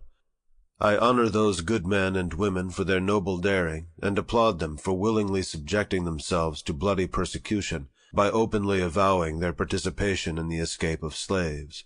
I, however, can see very little good resulting from such a course, either to themselves or the slaves escaping, while, upon the other hand, I see and feel assured that those open declarations are a positive evil to the slaves remaining, who are seeking to escape. They do nothing towards enlightening the slave, whilst they do much towards enlightening the master. They stimulate him to greater watchfulness, and enhance his power to capture his slave. We owe something to the slaves south of the line as well as to those north of it, and in aiding the latter on their way to freedom, we should be careful to do nothing which would be likely to hinder the former from escaping from slavery. I would keep the merciless slaveholder profoundly ignorant of the means of flight adopted by the slave. I would leave him to imagine himself surrounded by myriads of invisible tormentors, ever ready to snatch from his infernal grasp his trembling prey. Let him be left to feel his way in the dark. Let darkness commensurate with his crime hover over him. And let him feel that at every step he takes in pursuit of the flying bondman, he is running the frightful risk of having his hot brains dashed out by an invisible agency. Let us render the tyrant no aid. Let us not hold the light by which he can trace the footprints of our flying brother. But enough of this. I will now proceed to the statement of those facts connected with my escape, for which I am alone responsible, and for which no one can be made to suffer but myself. In the early part of the year 1838, I became quite restless. I could see no reason why I should, at the end of each week, pour the reward of my toil into the purse of my master. When I carried to him my weekly wages, he would, after counting the money, look me in the face with a robber-like fierceness and ask, "Is this all?" He was satisfied with nothing less than the last cent. He would, however, when I made him $6, sometimes give me 6 cents to encourage me. It had the opposite effect. I regarded it as a sort of admission of my right to the whole.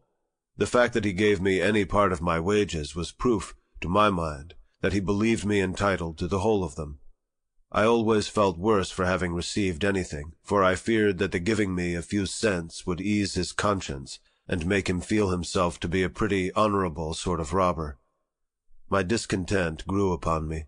I was ever on the lookout for means of escape, and, finding no direct means, I determined to try to hire my time with a view of getting money with which to make my escape. In the spring of 1838, when Master Thomas came to Baltimore to purchase his spring goods, I got an opportunity, and applied to him to allow me to hire my time. He unhesitatingly refused my request, and told me this was another stratagem by which to escape. He told me I could go nowhere but that he could get me, and that, in the event of my running away, he should spare no pains in his efforts to catch me. He exhorted me to content myself and to be obedient. He told me if I would be happy, I must lay out no plans for the future. He said if I behaved myself properly, he would take care of me.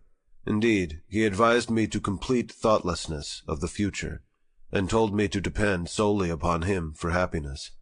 He seemed to see fully the pressing necessity of setting aside my intellectual nature in order to contentment in slavery. But in spite of him, and even in spite of myself, I continued to think about the injustice of my enslavement and the means of escape. About 2 months after this, I applied to Master Hugh for the privilege of hiring my time. He was not acquainted with the fact that I had applied to Master Thomas and had been refused. He, too, at first, seemed disposed to refuse, but after some reflection he granted me the privilege, and proposed the following terms. I was to be allowed all my time, make all contracts with those for whom I worked, and find my own employment, and in return for this liberty I was to pay him $3 at the end of each week, find myself in caulking tools and in board and clothing. My board was $2.50 per week. This, with the wear and tear of clothing and caulking tools, made my regular expenses about $6 a week. This amount I was compelled to make up, or relinquish the privilege of hiring my time. Rain or shine, work or no work, at the end of each week the money must be forthcoming, or I must give up my privilege. This arrangement, it will be perceived, was decidedly in my master's favor. It relieved him of all need of looking after me. His money was sure. He received all the benefits of slaveholding without its evils, while I endured all the evils of a slave and suffered all the care and anxiety of a freeman.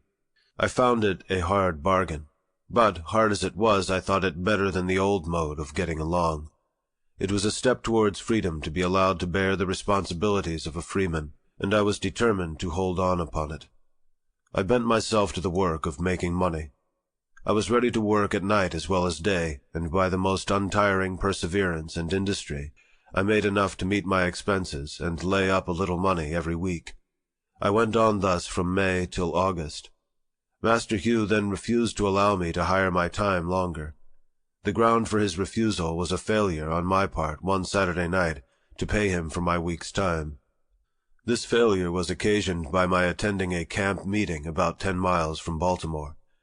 During the week I had entered into an engagement with a number of young friends to start from Baltimore to the campground early Saturday evening, and being detained by my employer, I was unable to get down to Master Hugh's without disappointing the company. I knew that Master Hugh was in no special need of the money that night.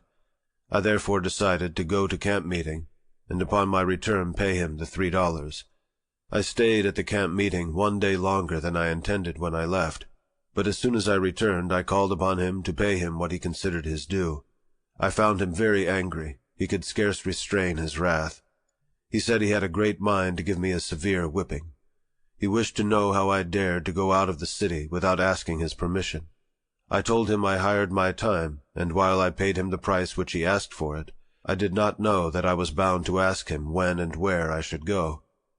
This reply troubled him, and, after reflecting a few moments, he turned to me and said I should hire my time no longer, that the next thing he should know of I would be running away. Upon the same plea he told me to bring my tools and clothing home forthwith. I did so, but instead of seeking work as I had been accustomed to do previously to hiring my time, I spent the whole week without the performance of a single stroke of work. I did this in retaliation. Saturday night he called upon me as usual for my week's wages. I told him I had no wages. I had done no work that week. Here we were upon the point of coming to blows. He raved and swore his determination to get hold of me. I did not allow myself a single word, but was resolved, if he laid the weight of his hand upon me, it should be blow for blow.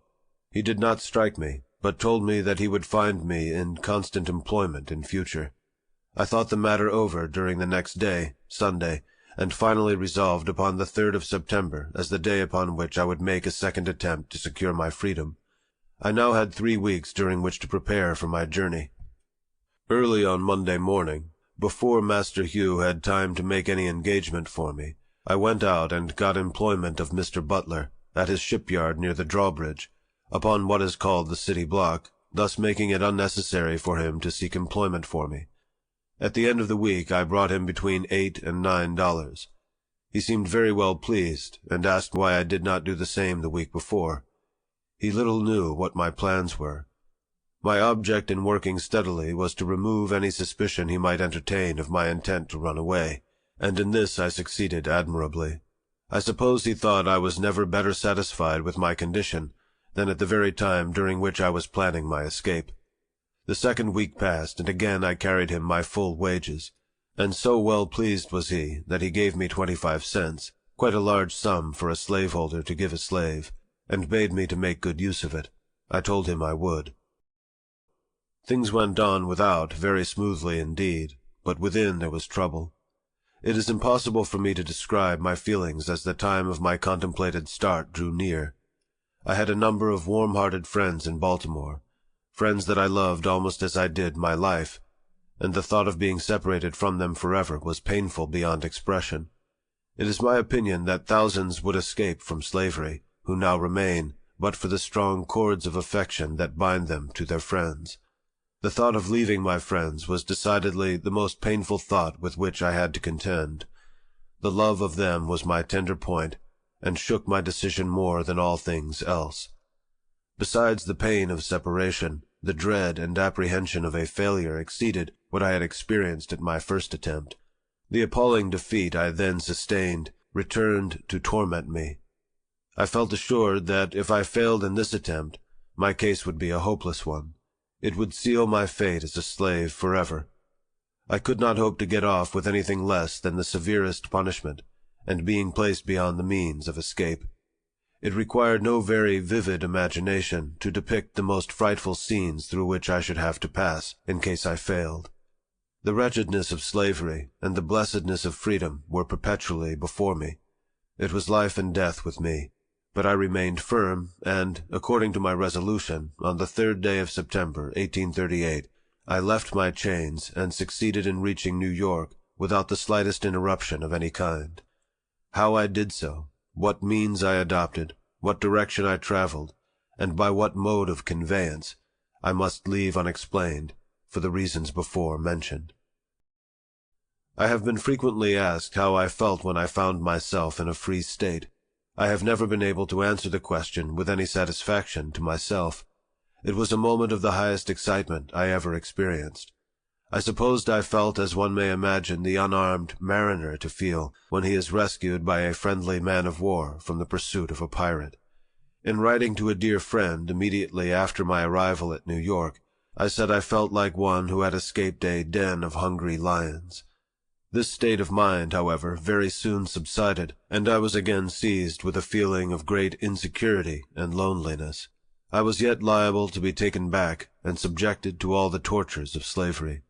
This in itself was enough to damp the ardor of my enthusiasm, but the loneliness overcame me.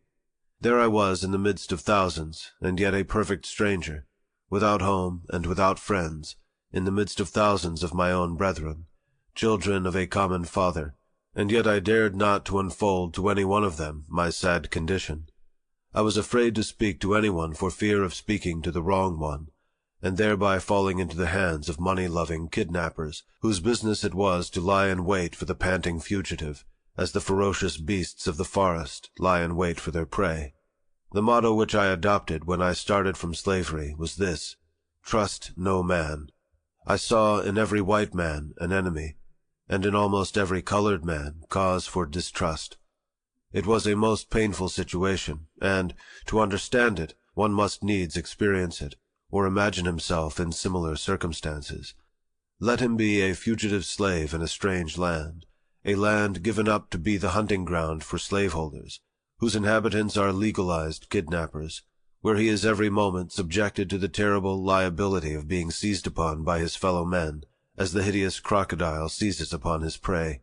I say, let him place himself in my situation, without home or friends, without money or credit, wanting shelter and no one to give it, wanting bread and no money to buy it, and at the same time let him feel that he is pursued by merciless men-hunters, and in total darkness as to what to do, where to go, or where to stay, perfectly helpless both as to the means of defense and means of escape, in the midst of plenty, yet suffering the terrible gnawings of hunger, in the midst of houses, yet having no home, among fellow men, yet feeling as if in the midst of wild beasts, whose greediness to swallow up the trembling and half-famished fugitive is only equaled by that with which the monsters of the deep swallow up the helpless fish upon which they subsist. I say, let him be placed in this most trying situation, the situation in which I was placed. Then, and not till then, will he fully appreciate the hardships of, and know how to sympathize with, the toil-worn and whip-scarred fugitive slave. Thank heaven, I remained but a short time in this distressed situation. I was relieved from it by the humane hand of Mr. David Ruggles, whose vigilance, kindness, and perseverance I shall never forget. I am glad of an opportunity to express, as far as words can, the love and gratitude I bear him. Mr. Ruggles is now afflicted with blindness, and is himself in need of the same kind offices which he was once so forward in the performance of toward others. I had been in New York but a few days when Mr. Ruggles sought me out, and very kindly took me to his boarding-house at the corner of Church and L'Espinard streets. Mr. Ruggles was then very deeply engaged in the memorable Darg case, as well as attending to a number of other fugitive slaves, devising ways and means for their successful escape. And, though watched and hemmed in on almost every side, he seemed to be more than a match for his enemies. Very soon after I went to Mr. Ruggles, he wished to know of me where I wanted to go, as he deemed it unsafe for me to remain in New York. I told him I was a caulker, and should like to go where I could get work. I thought of going to Canada, but he decided against it, and in favor of my going to New Bedford, thinking I should be able to get work there at my trade. At this time, Anna, my intended wife, came on, for I wrote to her immediately after my arrival at New York, notwithstanding my homeless, houseless, and helpless condition, informing her of my successful flight, and wishing her to come on forthwith. She was free.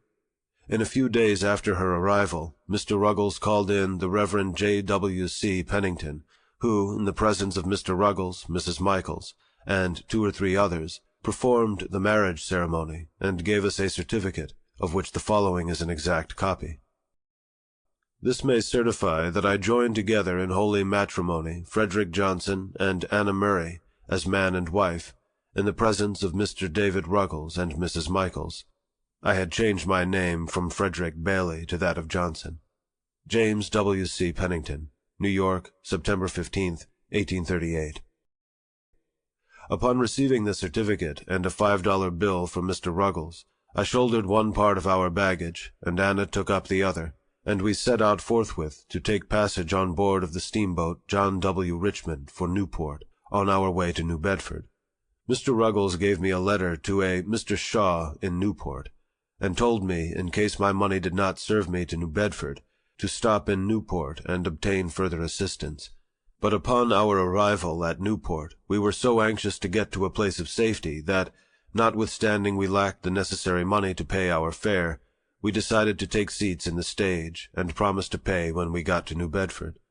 We were encouraged to do this by two excellent gentlemen, residents of New Bedford, whose names I afterward ascertained to be Joseph Ricketson and William C. Tabor. They seemed at once to understand our circumstances, and gave us such assistance of their friendliness as put us fully at ease in their presence. It was good indeed to meet with such friends at such a time. Upon reaching New Bedford, we were directed to the house of Mr. Nathan Johnson, by whom we were kindly received and hospitably provided for. Both Mr. and Mrs. Johnson took a deep and lively interest in our welfare. They proved themselves quite worthy of the name of abolitionists. When the stage driver found us unable to pay our fare, he held on upon our baggage as security for the debt. I had but to mention the fact to Mr. Johnson, and he forthwith advanced the money. We now began to feel a degree of safety, and to prepare ourselves for the duties and responsibilities of a life of freedom. On the morning after our arrival at New Bedford, while at the breakfast table, the question arose as to what name I should be called by. The name given me by my mother was Frederick Augustus Washington Bailey. I, however, had dispensed with the two middle names long before I left Maryland, so that I was generally known by the name of Frederick Bailey. I started from Baltimore bearing the name of Stanley. When I got to New York, I again changed my name to Frederick Johnson, and thought that would be the last change. But when I got to New Bedford, I found it necessary again to change my name.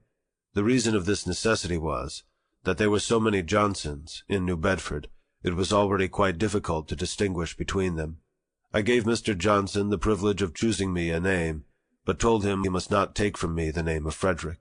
I must hold on to that to preserve a sense of my identity. Mr. Johnson had just been reading The Lady of the Lake, and at once suggested that my name be Douglass. From that time until now I have been called Frederick Douglass, and as I am more widely known by that name than by either of the others, I shall continue to use it as my own. I was quite disappointed at the general appearance of things in New Bedford. The impression which I had received respecting the character and condition of the people of the North I found to be singularly erroneous. I had very strangely supposed, while in slavery, that few of the comforts, and scarcely any of the luxuries, of life were enjoyed at the North compared with what were enjoyed by the slaveholders of the South. I probably came to this conclusion from the fact that Northern people owned no slaves. I suppose that they were about upon a level with the non-slaveholding population of the South. I knew they were exceedingly poor, and I had been accustomed to regard their poverty as the necessary consequence of their being non-slaveholders. I had somehow imbibed the opinion that, in the absence of slaves, there could be no wealth and very little refinement, and upon coming to the North I expected to meet with a rough, hard-handed, and uncultivated population, living in the most Spartan-like simplicity, knowing nothing of the ease, luxury, pomp, and grandeur of Southern slaveholders.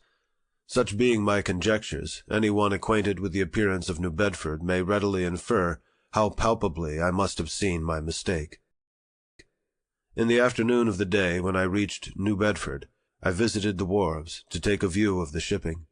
Here I found myself surrounded with the strongest proofs of wealth. Lying at the wharves and riding in the stream, I saw many ships of the finest model, in the best order and of the largest size. Upon the right and left I was walled in by granite warehouses of the widest dimensions, stowed to their utmost capacity with the necessaries and comforts of life. Added to this, almost everybody seemed to be at work, but noiselessly so, compared with what I had been accustomed to in Baltimore. There were no loud songs heard from those engaged in loading and unloading ships. I heard no deep oaths or horrid curses on the laborer. I saw no whipping of men, but all seemed to go smoothly on. Every man appeared to understand his work, and went at it with a sober yet cheerful earnestness, which betokened the deep interest which he felt in what he was doing, as well as a sense of his own dignity as a man. To me this looked exceedingly strange. From the wharves I strolled around and over the town, gazing with wonder and admiration at the splendid churches, beautiful dwellings, and finely cultivated gardens, evincing an amount of wealth, comfort, taste, and refinement, such as I had never seen in any part of slaveholding Maryland. Everything looked clean, new, and beautiful. I saw few or no dilapidated houses with poverty-stricken inmates, no half-naked children and barefooted women, such as I had been accustomed to see in Hillsborough, Easton, St. Michael's, and Baltimore. The people looked more able, stronger, healthier, and happier than those of Maryland. I was for once made glad by a view of extreme wealth, without being saddened by seeing extreme poverty. But the most astonishing as well as the most interesting thing to me was the condition of the colored people, a great many of whom, like myself, had escaped thither as a refuge from the hunters of men.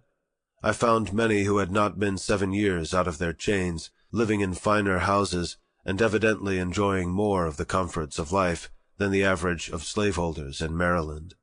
I will venture to assert that my friend, Mr. Nathan Johnson, of whom I can say with a grateful heart, I was hungry, and he gave me meat. I was thirsty, and he gave me drink. I was a stranger, and he took me in.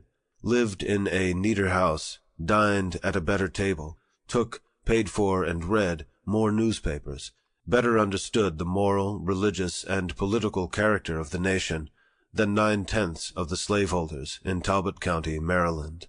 Yet Mr. Johnson was a working man.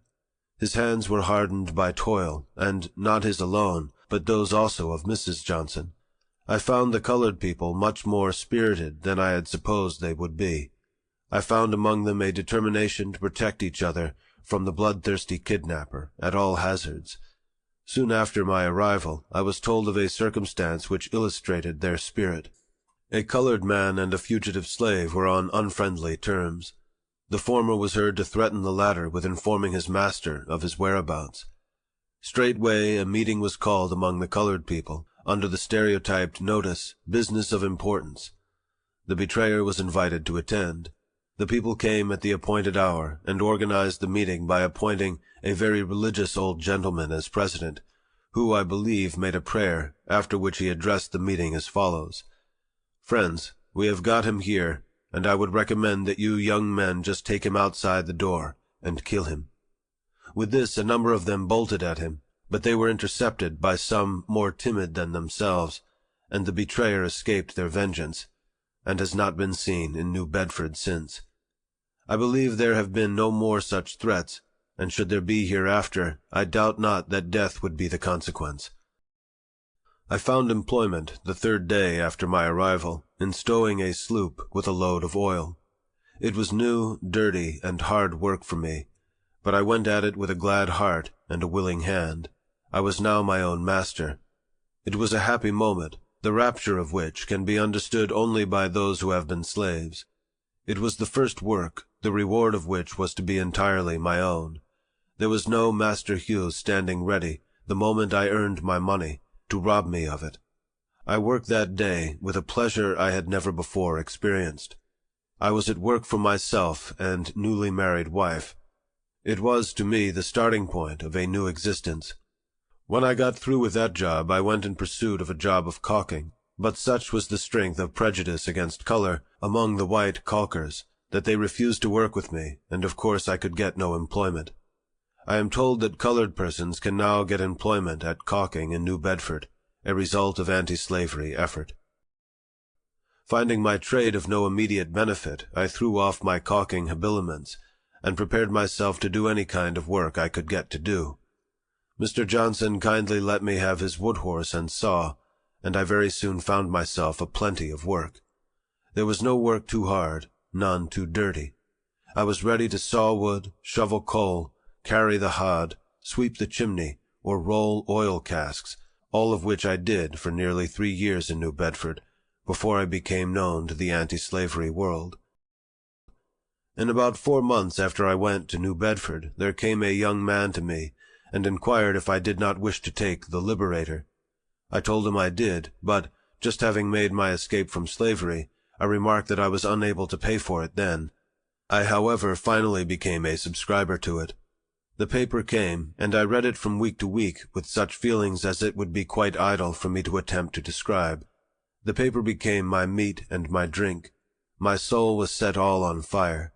Its sympathy for my brethren in bonds, its scathing denunciations of slaveholders, its faithful exposures of slavery, and its powerful attacks upon the upholders of the institution sent a thrill of joy through my soul, such as I had never felt before. I had not long been a reader of the Liberator before I got a pretty correct idea of the principles, measures, and spirit of the anti-slavery reform. I took right hold of the cause. I could do but little, but what I could I did with a joyful heart, and never felt happier than when in an anti-slavery meeting. I seldom had much to say at the meetings, because what I wanted to say was said so much better by others.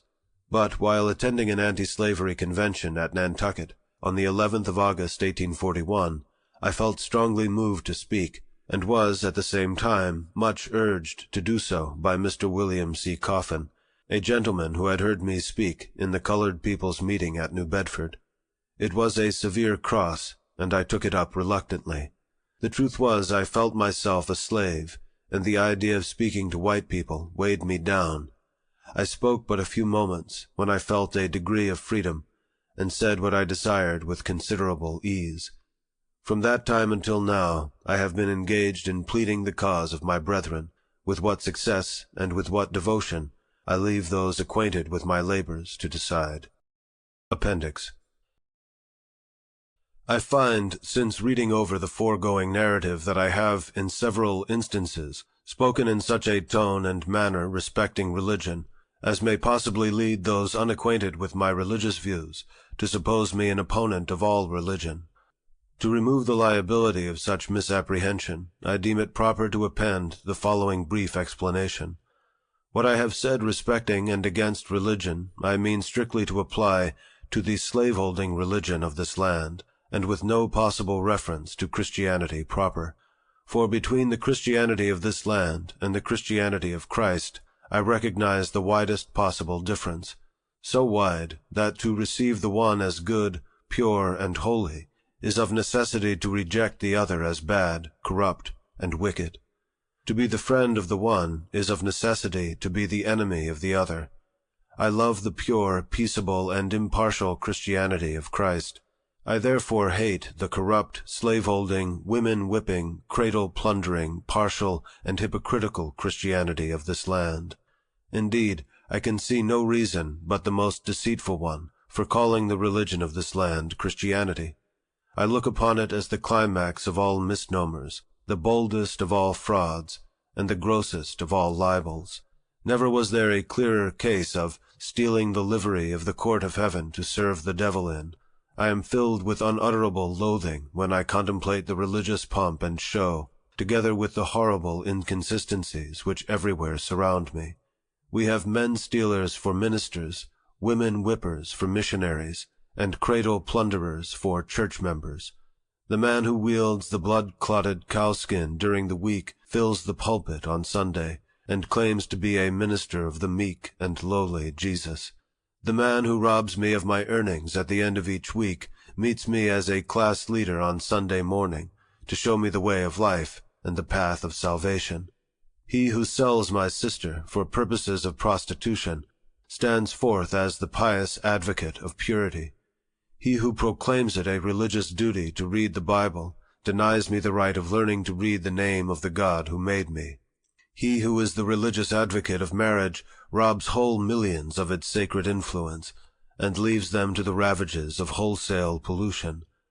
The warm defender of the sacredness of the family relation is the same that scatters whole families, sundering husbands and wives, parents and children, sisters and brothers, leaving the hut vacant and the hearth desolate. We see the thief preaching against theft, and the adulterer against adultery. We have men sold to build churches, women sold to support the gospel, and babes sold to purchase Bibles for the poor heathen, all for the glory of God and the good of souls.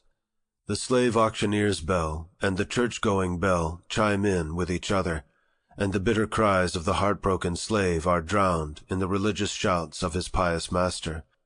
Revivals of religion and revivals in the slave trade go hand in hand together. The slave prison and the church stand near each other. The clanking of fetters and the rattling of chains in the prison, and the pious psalm and the solemn prayer in the church may be heard at the same time. The dealers in the bodies and souls of men erect their stand in the presence of the pulpit, and they mutually help each other. The dealer gives his blood-stained gold to support the pulpit, and the pulpit in return covers his infernal business with the garb of Christianity. Here we have religion and robbery, the allies of each other, devils dressed in angels' robes, and hell presenting the semblance of paradise. Just God, and these are they who minister at thine altar, God of right, men who their hands with prayer and blessing lay on Israel's ark of light. What, preach and kidnap men? Give thanks and rob thy own afflicted poor? Talk of thy glorious liberty, and then bolt hard the captive's door? What, servants of thy own merciful Son, who came to seek and save the homeless and the outcast, fettering down the tasked and plundered slave? Pilate and Herod friends, chief priests and rulers as of old combine, just God and holy, is that church which lends strength to the spoiler thine? The Christianity of America is a Christianity of whose votaries it may be as truly said as it was of the ancient scribes and Pharisees. They bind heavy burdens, and grievous to be borne, and lay them on men's shoulders, but they themselves will not move them with one of their fingers. All their works they do for to be seen of men. They love the uppermost rooms at feasts, and the chief seats in the synagogues, and to be called of men, Rabbi, Rabbi. But woe unto you, scribes and Pharisees, hypocrites! For ye shut up the kingdom of heaven against men. For ye neither go in yourselves, neither suffer ye them that are entering to go in. Ye devour widows' houses, and for a pretense make long prayers. Therefore ye shall receive the greater damnation. Ye compass sea and land to make one proselyte, and when he is made, ye make him twofold more the child of hell than yourselves. Woe unto you, scribes and Pharisees, hypocrites! For ye pay tithe of mint, and anise, and cumin, and have omitted the weightier matters of the law, judgment, mercy, and faith. These ought ye to have done, and not to leave the other undone. Ye blind guides, which strain at a gnat, and swallow a camel. Woe unto you, scribes and Pharisees, hypocrites! For ye make clean the outside of the cup and of the platter, but within they are full of extortion and excess. Woe unto you, scribes and Pharisees, hypocrites! For ye are like unto whited sepulchres, which indeed appear beautiful outward, and are within full of dead men's bones, and of all uncleanness. Even so ye also outwardly appear righteous unto men, but within ye are full of hypocrisy and iniquity. Dark and terrible as is this picture, I hold it to be strictly true of the overwhelming mass of professed Christians in America. They strain at a gnat and swallow a camel. Could anything be more true of our churches? They would be shocked at the proposition of fellowshipping a sheep-stealer, and at the same time they hug to their communion a man-stealer, and brand me with being an infidel if I find fault with them for it. They attend with pharisaical strictness to the outward forms of religion, and at the same time neglect the weightier matters of the law, judgment, mercy, and faith. They are always ready to sacrifice, but seldom to show mercy. They are they who are represented as professing to love God whom they have not seen, whilst they hate their brother whom they have seen. They love the heathen on the other side of the globe, They can pray for him, pay money to have the Bible put into his hand, and missionaries to instruct him, while they despise and totally neglect the heathen at their own doors. Such is, very briefly, my view of the religion of this land, and to avoid any misunderstanding growing out of the use of general terms, I mean by the religion of this land that which is revealed in the words, deeds, and actions of those bodies, North and South, calling themselves Christian churches, and yet in union with slaveholders. It is against religion, as presented by these bodies, that I have felt it my duty to testify. I conclude these remarks by copying the following portrait of the religion of the South, which is, by communion and fellowship, the religion of the North, which I soberly affirm is true to the life, and without caricature or the slightest exaggeration. It is said to have been drawn several years before the present anti-slavery agitation began by a Northern Methodist preacher who, while residing at the South, had an opportunity to see slaveholding morals, manners, and piety with his own eyes. Shall I not visit for these things, saith the Lord? Shall not my soul be avenged on such a nation as this? A parody. Come, saints and sinners, hear me tell how pious priests whip Jack and Nell, and women buy and children sell, and preach all sinners down to hell, and sing of heavenly union. They'll bleat and baa, dona like goats, gorge down black sheep and strain at moats, array their backs in fine black coats, then seize their negroes by their throats, and choke for heavenly union. They'll church you if you sip a dram, and damn you if you steal a lamb, yet rob old Tony, Doll, and Sam of human rights, and bread and ham, kidnappers, heavenly union. They'll loudly talk of Christ's reward, and bind his image with a cord, and scold, and swing the lash abhorred, and sell their brother in the Lord to handcuffed heavenly union. They'll read and sing a sacred song, and make a prayer both loud and long, and teach the right and do the wrong, hailing the brother, sister throng with words of heavenly union. We wonder how such saints can sing or praise the Lord upon the wing, who roar and scold and whip and sting, and to their slaves and mammon cling in guilty conscience union. They'll raise tobacco, corn, and rye, and drive, and thieve, and cheat, and lie, and lay up treasures in the sky by making switch and cowskin fly, in hope of heavenly union. They'll crack old Tony on the skull, and preach and roar like Bashan bull, or braying ass of mischief full, then seize old Jacob by the wool, and pull for heavenly union. A roaring, ranting, sleek man-thief, who lived on mutton, veal, and beef, yet never would afford relief to needy, sable sons of grief, was big with heavenly union. Love not the world, the preacher said, and winked his eye and shook his head. He seized on Tom and Dick and Ned, cut their meat and clothes and bread, yet still loved heavenly union.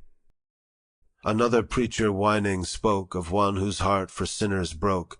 He tied old Nanny to an oak, and drew the blood at every stroke, and prayed for heavenly union. Two others oped their iron jaws, and waved their children stealing paws. There sat their children in gewgaws, by stinting negroes' backs and maws, they kept up heavenly union. All good from Jack another takes, and entertains their flirts and rakes, who dress as sleek as glossy snakes, and cram their mouths with sweetened cakes, and this goes down for union.